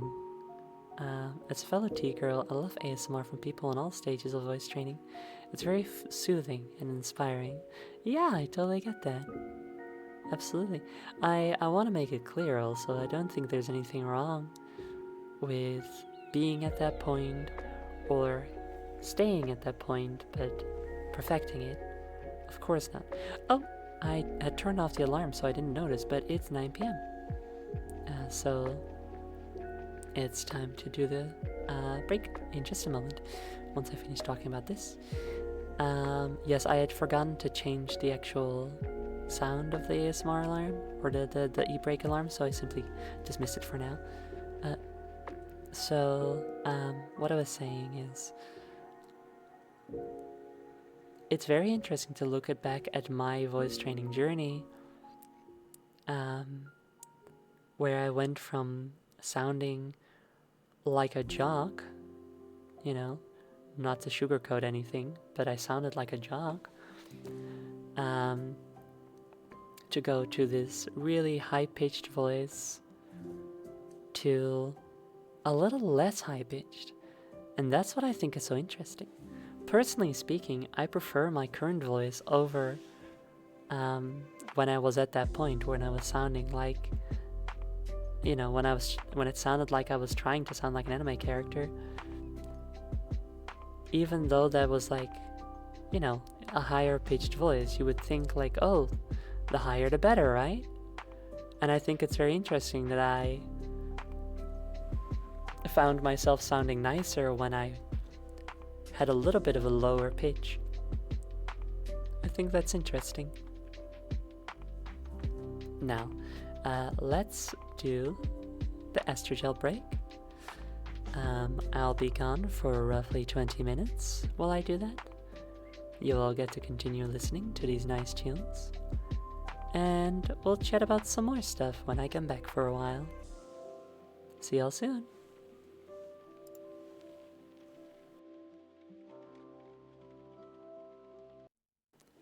Hello everyone. Welcome back. And welcome back me as well. I just got back. Hello. Let me do a little bump on the social.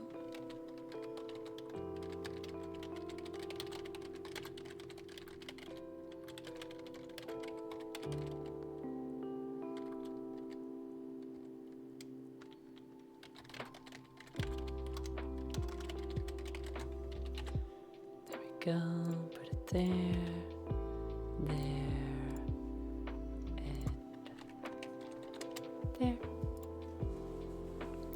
Hello everyone, I hope you all had a good break. I don't know how to see you, welcome. Let's see, you guys were talking about voice training while I was gone. Oh, the voice so relaxing, I had to take a nap. Well, that's what it's for. I'm glad it worked. I hope your nap was good.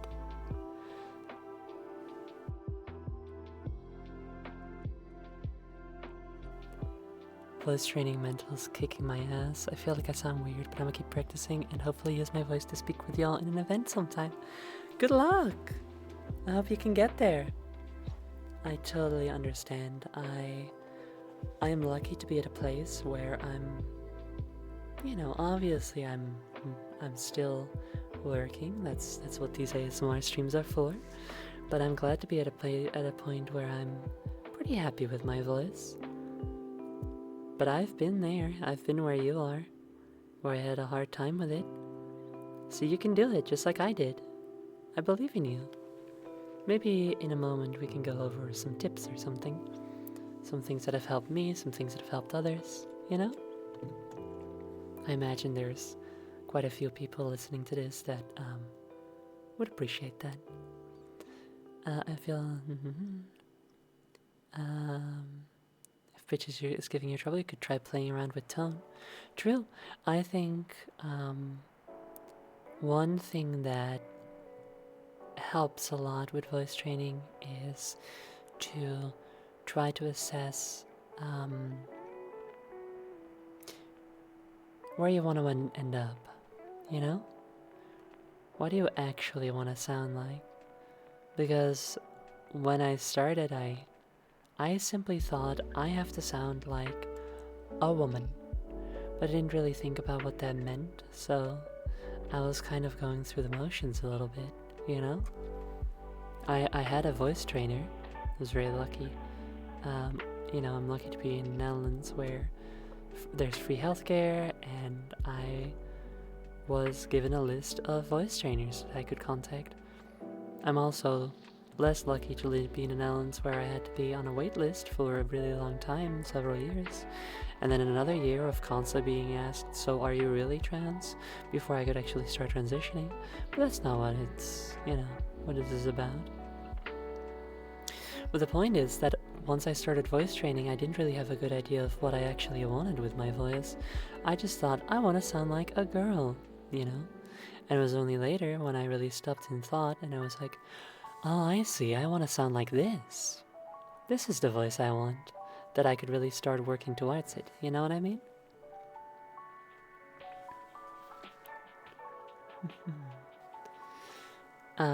So if you're having trouble with your voice training, that's definitely one thing I would recommend is, what do you actually... Inclino5, thank you very much for following. Do you actually have a clear voice in mind that you're working towards, I feel like frustration with voice training is a common trans experience, but I don't hear it expressed very often. But I'm thankful to be in spaces where I can express it healthily and receive support. Which is why I admire streamers like Boss here. Oh. And I hope to create a space like this one to add to the lovely community network. Yeah, I've been thinking about that myself. If you're in the community Discord, you might have seen me talk, or if you follow me on social media, really, you might have seen me talking about Girls Band Cry, which is an anime that I've started watching recently. I'm a little late with it, but I'm watching it now. There was a specific thing that happened in a recent episode where someone talks about why they're into music, like why they play music. And I don't play music. I certainly whistle, and I'm very good at it. But they talk about why they do music, and why it's important to have a strong personal goal when doing something like that. Specifically, they're talking about if you make a job out of your hobby, it's very important that you keep a clear sight on why that is your hobby and why you make it your job. You need to keep the fun in it, and the motivation. And there's a lot more in that conversation that I won't go into because I can't recite it properly. But I was kind of tearing up at that moment because I was thinking about myself and having turned, I'm an entertainer for a job, and I use art skills that were fun, that I was doing for fun, into that job, you know, and that's awesome. But I was thinking about, why did I start doing it? What were my goals? And absolutely, one of my number one goals was I wanted to be a positive voice in people's lives and in the community. I wanted to create a place for queer people, and especially trans people like myself, where they could be open and they could be comfortable. And it's always very, very nice when people like Empathy Tendency just now express that I succeeded at that. Hold on.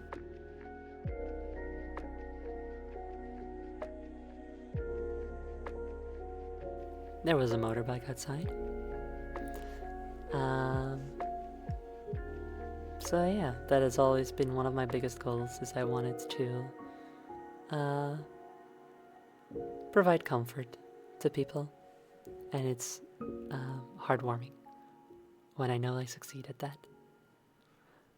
Let's see. I took medical voice training appointments, and still it's something I work on in the background. Yeah, me too. There's so many things like mouth shape, lip and tongue positioning, heck, even the jaw. That's true. One of the things that I think of, that I was taught in voice training, was to take your hand, make it flat, and then press it up against your lower jaw, and try to talk in a way that keeps your hand more still. You can't really make it fully still, but more still, because, well, I don't really know, because I kind of forgot the reason for it. I just remember it being a thing I was taught, and it certainly helped me, even if I'm not sure what it does anymore. I think it just helps you create more softness in your voice, perhaps.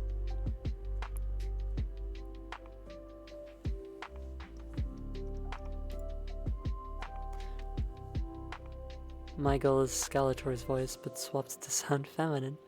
That is fun. I like that, actually. That's a fun goal. Good luck. Let's see. I don't know if y'all have any like voice acting tips for anyone else out there.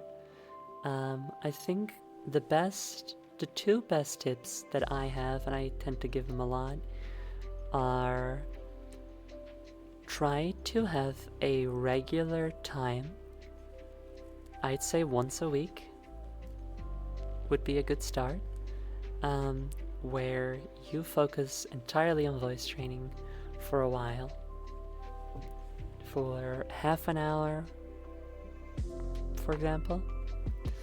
And that can be reading a book out loud to yourself, making sure to focus on your voice while you do it, you know? Maybe, but this is hard for a lot of people, maybe it's talking with someone, you know?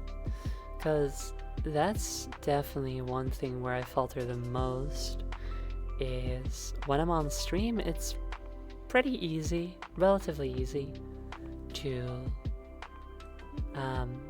stick to my voice. Obviously, a stream like this is an outlier, where it's a VR stream. Not VR, ASMR stream where I'm entirely focused on my voice.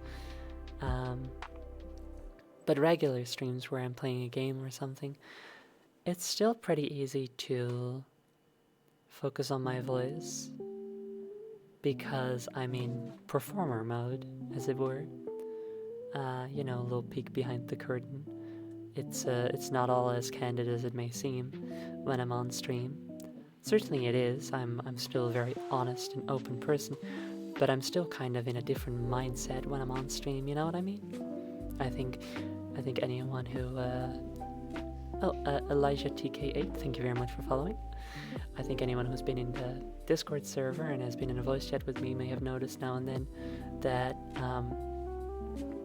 I'm a little more all over the place than I tend to be on stream, which is saying a lot, I would argue. But when I'm not on stream, when I'm, let's say, out and about with my family or something, you know, I often find my voice faltering quite a bit. Not my ability to speak, obviously, but my ability to speak in the voice that I like, that I know I can. And having a time of the week where you... Wait, no, hold on. Go back on my endpoint.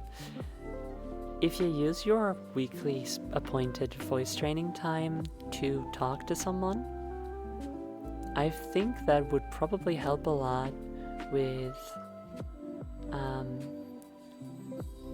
it becoming second nature to sound like that when talking to someone, you know? Because that's a big thing for me, is when I'm on stream, it's easier to have the right voice because I am in performer mode. I'm focused on the way I come across. But when I'm just hanging out with friends or family, it's much more casual, even more so than my streams, which are already so casual. And so that focus kind of slips, you know what I mean? But if you have times where you specifically focus on your voice while talking to someone else, I feel like that would help. But that's just a feeling. I don't have experience with this. I can't say if it really works. But I imagine it would. The other thing that I can really recommend is humming. And this is definitely something I've said before on stream, is if you want to have a softer voice, if you want to have a more melodious voice, which is, you know, more often than not considered to be feminine, then humming is the thing to do. So you're listening to a song, and you should hum it. You should hum along to it. And I'm not talking about going... Well, I'm specifically talking about a continuous sound.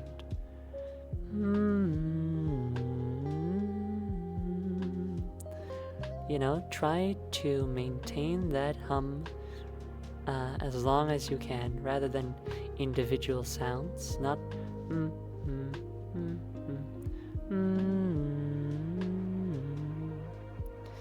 because doing a lot of that really helps you to smoothen your vocal cords and to get good at having that soft, melodious sound in your voice. That is my best recommendation. But only if that's what you want in your voice, of course. Which I do, personally, so it works for me.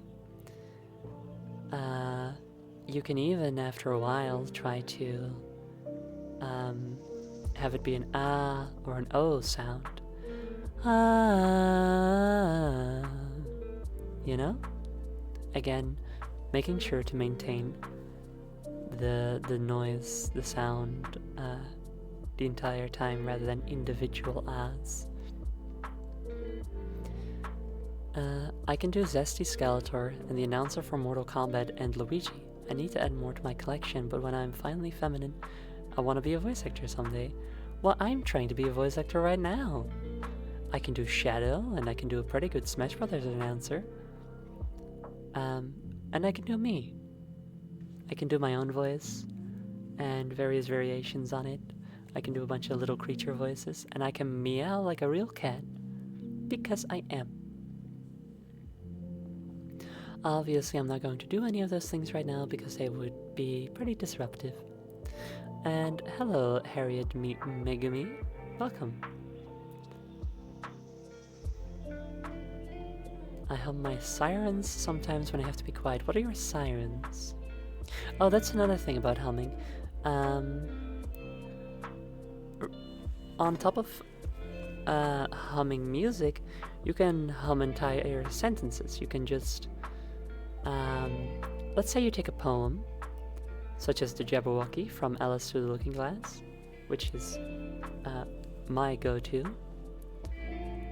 You can hum the poem first, and then try to remember and maintain the feeling in your throat and your mouth and your vocal cords when you were doing the humming, and then try to say the poem now, speak it. It's very, very useful. I sadly am not good at vocal stuff, but I'm good at singing. I'm not that good at singing, so that's a very good skill to have. And you can still get better at it. I'd like to get better at singing, but it's not really one of my priorities. It would be very nice though. I can sing Daisy Bell pretty good, I think. That's one that I've trained. You hold the tone, go up to a comfortable pitch, and then back down. Repeat a few times as a warm-up. It's one of my favorites. Oh, I see. You hum me. Okay, so that's a siren. Interesting. I think that's something I did when I did voice training with a trainer. I sometimes catch myself singing sea shanties. The call and response one be fun. That's cute. That's fun.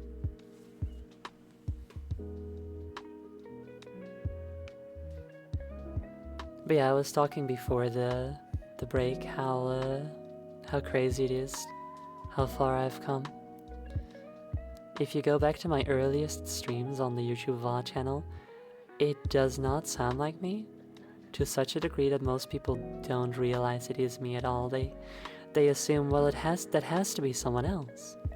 Josephine has to just not be speaking yet. She must be having a co-host in this stream, because that could never possibly be her.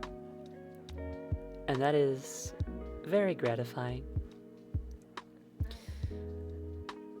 And I was going to say something else based on that topic, but I forgot what it was.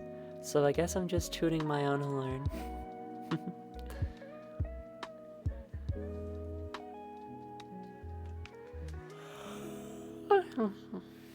Yawn. What was it? Early, my voice training journey, sounding like a jock. No, I don't remember. I don't remember what I was going to say. But I guess I'll just say, you know, the power of voice training is incredible, and it is all training, you know, which means you can do it. It's not an inherent skill. It's not something I got from an operation or anything. If you go back and you listen to those early, like Bioshock 1 and 2 streams, and then you listen to me now, you know that that's possible, and you can do it too. It's difficult. It requires a lot of work, but you can do it. And I'm out here believing in you. You have the capacity, you know?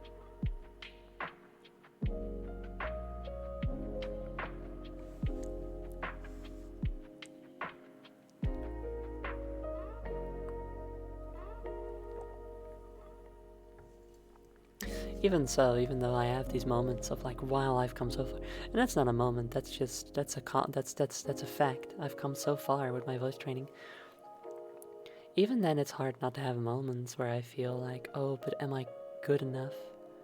You know?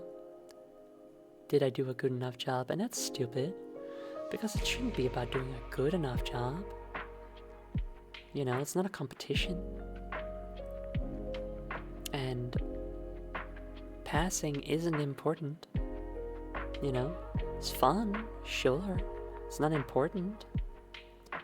In fact, as you know, there's a level of satisfaction to passing sometimes, but a part of me doesn't want to, really. Well, it doesn't, at least wants to stay open about being trans, and I will, always. I'm never gonna actually try to pass. But there's comfort in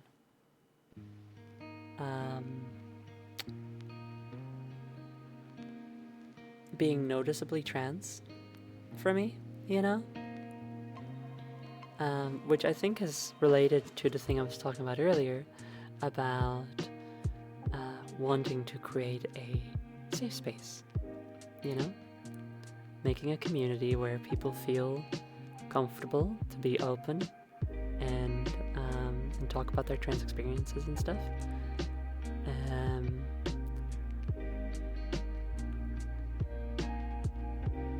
I have to be openly queer for that to be a thing, you know? So it doesn't matter how much I ever end up passing, or could end up passing, I'm never gonna try to pass. I'm always gonna be completely open. It's quite funny that I've had my bottom surgery, best thing I've ever done, personally speaking, and when people who aren't really in the space, who aren't really in queer spaces, or at least not in trans queer spaces, they're like, oh, so you're transgender? And I'm like, yes. And they're like, and how much have you done? You know, they want to know about bottom surgery and stuff.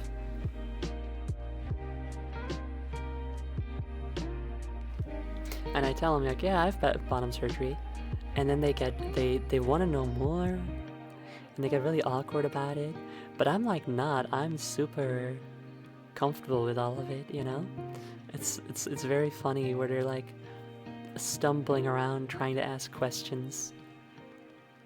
And I'm just like, yeah, go on. It's okay. You can ask me, you know? It's quite funny, but it's also nice to get to, I guess, educate people about it, you know?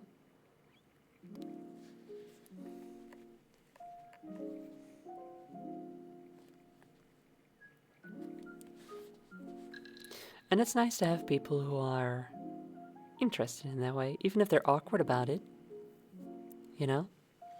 They're not, they're a bit awkward, but they're supportive and they're just interested.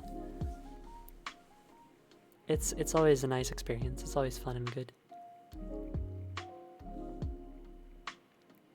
I've told this before on stream, but when I got the operation, I'm not going to go into too much detail, but I am going to be talking about hospital stuff a little bit, so, you know, just a little warning, come back in a couple minutes or so. When I woke up from the surgery, which even getting there and also slightly afterwards is a whole another story, really, but I'll tell this first. I had woken up from the surgery a little bit ago. I was already back in my room. Not my own room, like the hospital room, you know, recovery ward. And the surgeon comes in, and she's like, you're awake, good. I gotta tell you, this has got to be the best bottom surgery I've ever done in my life. You know? I'm so proud. And I say, that's great. I'm so happy to hear this. She says, do you want to see a picture? I say, sure. So she pulls up a picture on her phone of what it looks like down there, or looked, and it didn't look very good, you know, because it was like directly after the surgery. It's so funny that she was like, this is the best the best one I've ever done. Take a look. And it looked bad. It's so funny to me. And I just told her, I'll take your word for it, Doc. But of course it was gonna look bad. It was always gonna look bad at that moment. That's Gore. That's Gore of my me. Exactly. I'm going into human services as my field of study, and oh howdy do I have to take the role of teacher in some of my classes. It can be a burden, but it is also rewarding. It is also rewarding, and that's really good. I get it. When I was in college, first day of college, I was in a closet at this point. I got small brain, I got stupid brain, you know? So I didn't want to occupy my mind with both my studies and transitioning at the same time. Maybe in hindsight I should have transitioned first, but I didn't do that. So I was gonna wait until at least later in my studies to start transitioning. So it's first day of college. I am in a closet, and there's a girl in the class who I think that is a transgender woman. You know? And our mentor goes, "Hey, I'm the mentor. Here's how things are going to work." Then someone raises their hand, and it is that transgender woman. And the teacher is like, "Okay, Zissa, hello, thank you for following." The teacher is like, "Sure, I don't think that the teacher was like opening the floor to anybody. I think she just stuck up her hand to say something, unprompted." Teacher's like, "Sure." She gets up, she stands, she kind of faces the class, and she says, "Hello, I am name, and I'm transgender. And if you have a problem with that, then fuck you." Now, I'm doing an ASMR voice right now, but she was not. She was being very loud and intense. And go girl for standing your ground and making it known where you stand and stuff. Absolutely. It was a very awkward moment, because again, this wasn't prompted. And the problem was that yeah, absolutely slay. Like, again, I love her for like you know, making herself known, setting her boundaries and whatnot. But that's her first interaction, and it's immediately antagonizing her first interaction with anybody else in that school, right? And it immediately antagonizes everybody. Because you're just saying, you're not saying, "Hey, I'm trans. Hope we can get along," you know? Or "I'm trans and I'm happy to like answer questions about that," or something. It's "I'm trans. And then the only follow-up is, "If you have a problem with that, fuck you." Which obviously, true. But if that's all you have to say, it's immediately so antagonistic towards everybody. You're not saying anything nice, you're only saying a mean thing.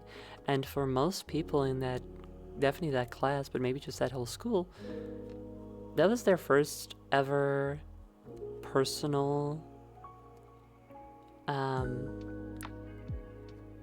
interaction or sight of a trans person, you know?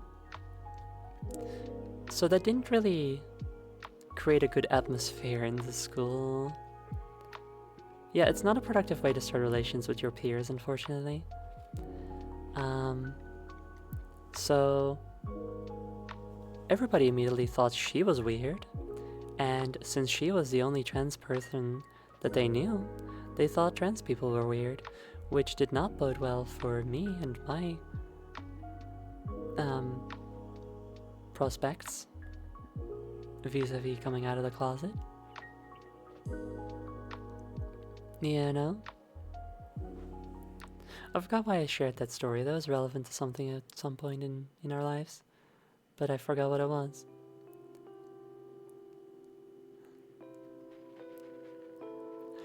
Anyway, so the perception she left on everybody else, combined with the fact that one of the most vocal people in the entire school was very much phobic in just about any way imaginable, meant that I did not transition until after college.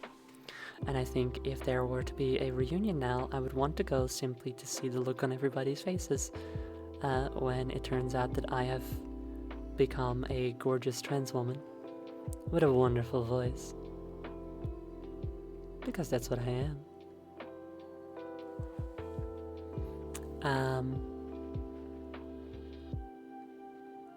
But I don't know if that'll ever happen. Do they still do this? I don't know how I would even find out about it. It's not like I'm on Facebook or following. I don't know. How would I find out? You know.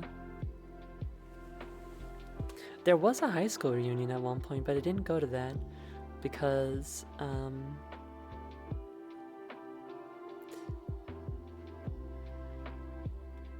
there were two people in particular, well, kind of three, 2.5, let's say 2.5 people in particular at that high school that I did not really want to see again, you know? Like, at this school, at college, it's like there's that phobic guy, but I think I can pretty easily just be like, yeah, I don't actually care about your opinion, dude, fuck you. But the types of people that were in high school, it's like they're less easy to just kind of shut down like that, you know what I mean?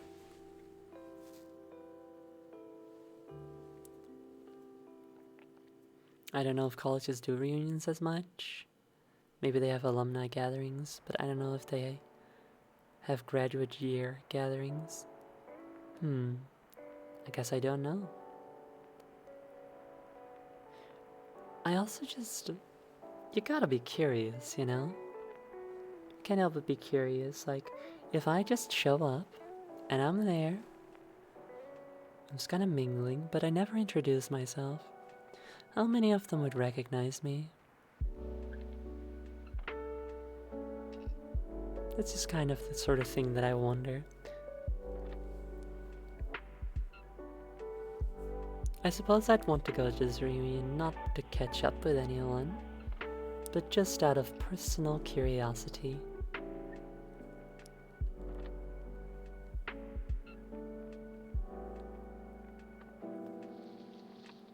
Ideally, none of them recognize me.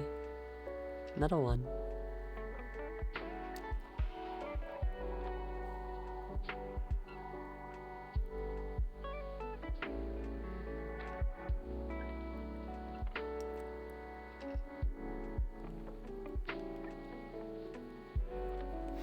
A while ago, a couple months ago, a WhatsApp group chat that I was a part of as part of one of my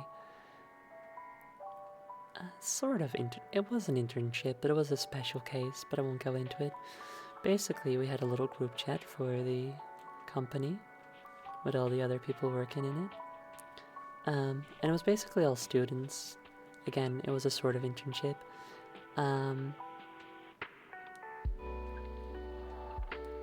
It started to get active again.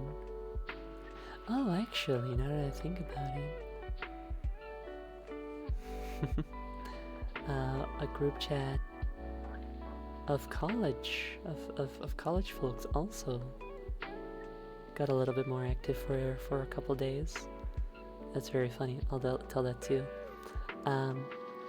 But the main point is that I had at this point changed my username and my profile picture and everything, you know? And in neither of these group chats, when they got some activity going again, people asked.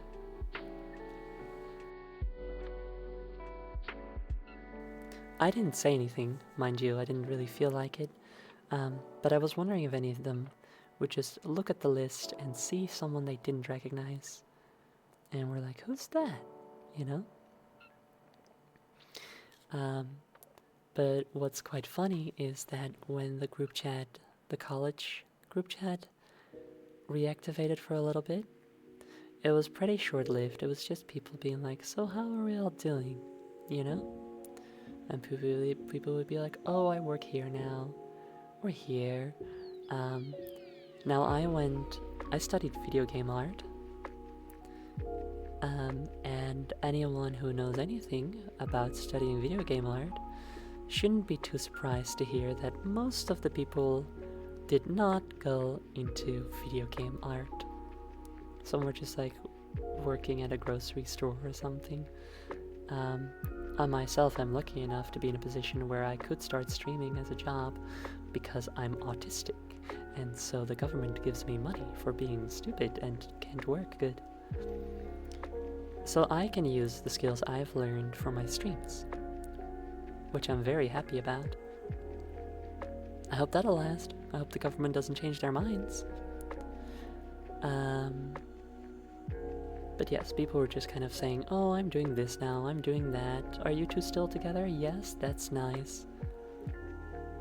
And then, that one phobic person started to speak up. And I was wondering, how are you these days?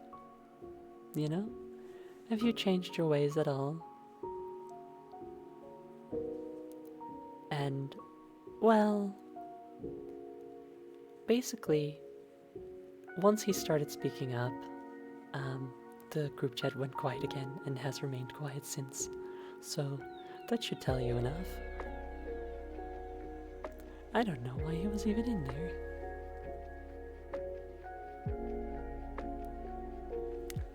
So that's funny. Most of my friend group from high school turned out queer, but none of us were out or all that aware during high school, so it's fun having reunions to see how that's progressing.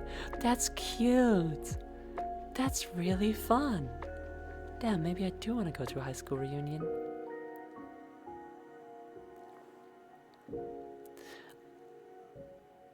High school reunions, or like that, aren't, I don't know if what you're having is being planned by like the school or something, but in my case it's not. The one high school reunion that I was offered to go to, I think was offered by students, so it's not really like a regular thing or anything. I had also, hello Sequar, enjoy your lurk. I had a similar experience recently.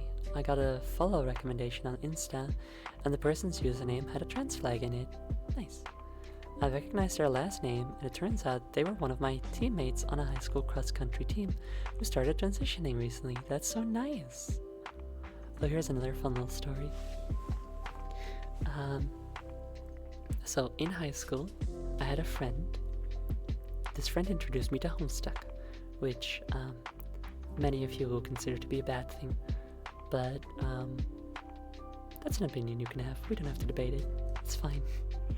It's honestly, it is debatable whether it's good or bad. Anyway, this friend was very gender non-conforming, like the most gender non-conforming person I'd ever seen, and I myself wasn't, fully in that box. Also, in about 3 minutes there is going to be an ad. Not much I can do about it right now, unfortunately. So, if you are gonna have to suffer through that, be prepared. So, extremely gender non-conforming. You know, male, let's say, at the time male. Very long, sleek black hair and eyeshadow and stuff, more feminine clothing, and I thought it was amazing. I'd never seen anything like it. It was incredible. I looked up to them so much, and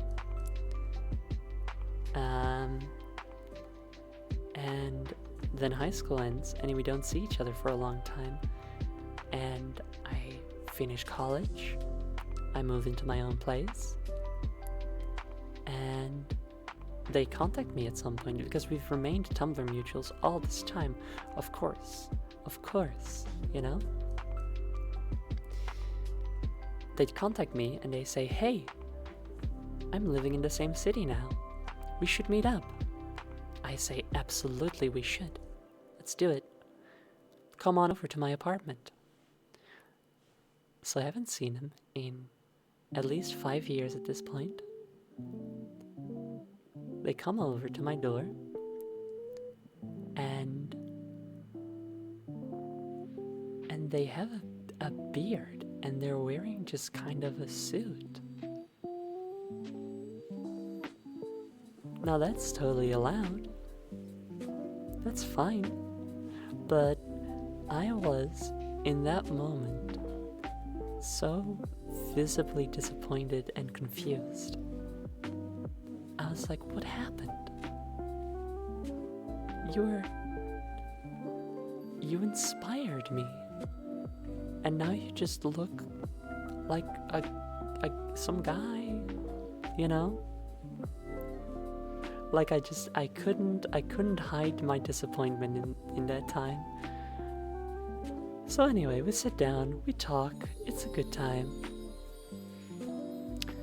They go home, and basically that same evening, like later that same evening, they message me and they say, hey,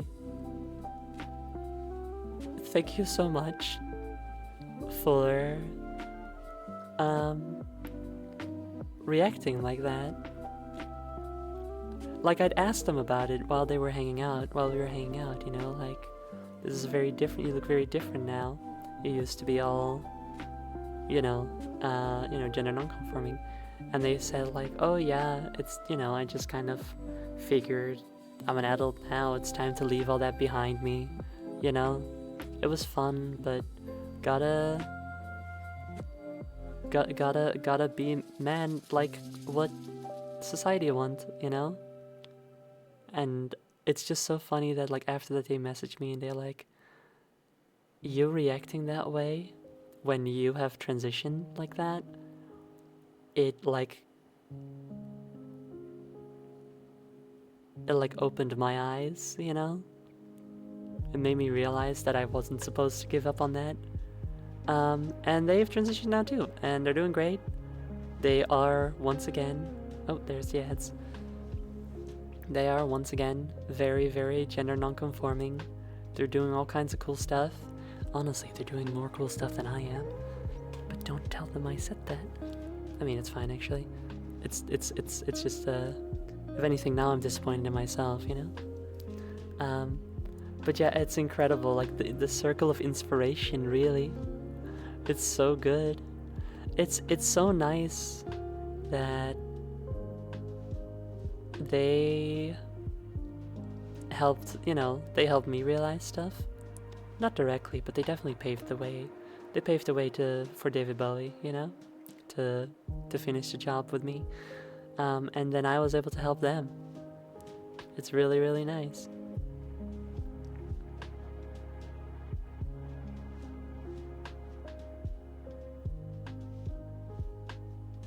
It's always really, really nice. Lots of people have told me that I've helped them realize stuff. Like I've helped them crack their egg, or thanks to me they met their, thanks to me and my community they met their partner, stuff like that. Like that's so, warms my heart, gotta go. Thank you for stream. It's been so fun and wholesome. I'm glad. Have a nice rest of your day, NPC Tendency. Thanks for coming. Yeah, it's very wonderful to, you know, to know that I can be a good influence like that. It's nice.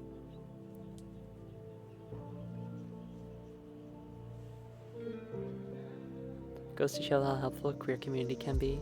Have people around to inspire each other to be more themselves. Really? I need to go to more gay bars, I think. I'm just not very much... That's kind of the thing, you know? It's like, I've got lots of wonderful queer friends, but I'd like to have more in-person queer experiences, which it's not that I don't have them. I'm just greedy, and I want more, you know? And the best way to do that is go to, like, queer bars. But I'm not very much of a bar goer, it's the problem with it. I like to drink at home. You know?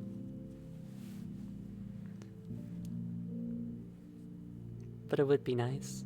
So I should. There's several of them in my city. I've got my pick. I do always go to the pride parades in the city. That's always really, really good. It's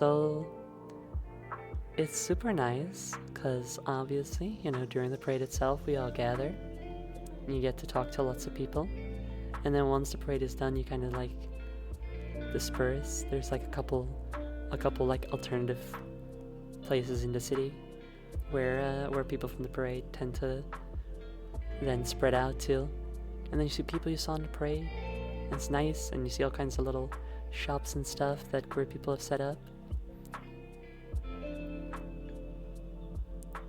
Got the same thing, I just need to have a friend to go places with. And I'm starting to. It's been very nice. Oh, I'm glad. Good for you, KQ.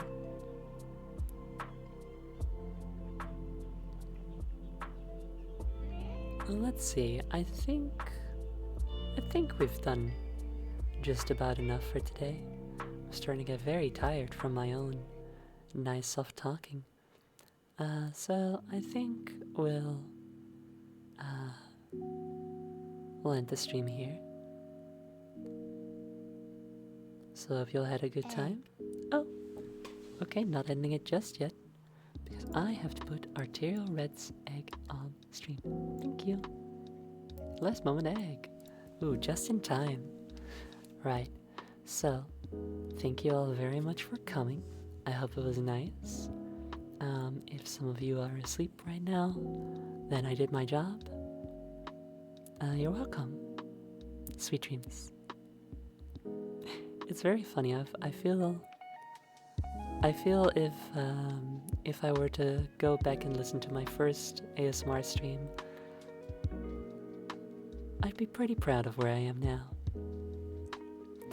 Because I remember a time there, I remember making a clip and posting it online of me also talking about like, oh, if you're asleep right now, sweet dreams. And I think I sound much better now.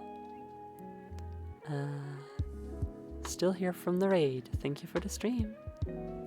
You're welcome, and thank you for sticking around. Now let's see. I tend not to do any raids when I'm doing ASMR, because I don't want to suddenly put people who may be so snoozy into a stream where someone's playing like Wolfenstein or something with a bunch of loud noises. And no, there is no one I follow right now is doing ASMR, so we're not gonna do a raid. Thank you all so much for coming. I will be back tomorrow playing Monster Hunter together with my friend Luke. We're gonna continue Monster Hunter Rise Sunbreak. So you can find me anywhere as Gone the Queen, one word. And you can follow me or whatever if you want. I don't usually watch or listen to ASMR, but this has been very relaxing to have on. Thank you so much. You're welcome. Happy to provide. Alright. Goodbye, everybody. Have a lovely rest of your day. have a nice night, and I'll see you all another time. Goodbye.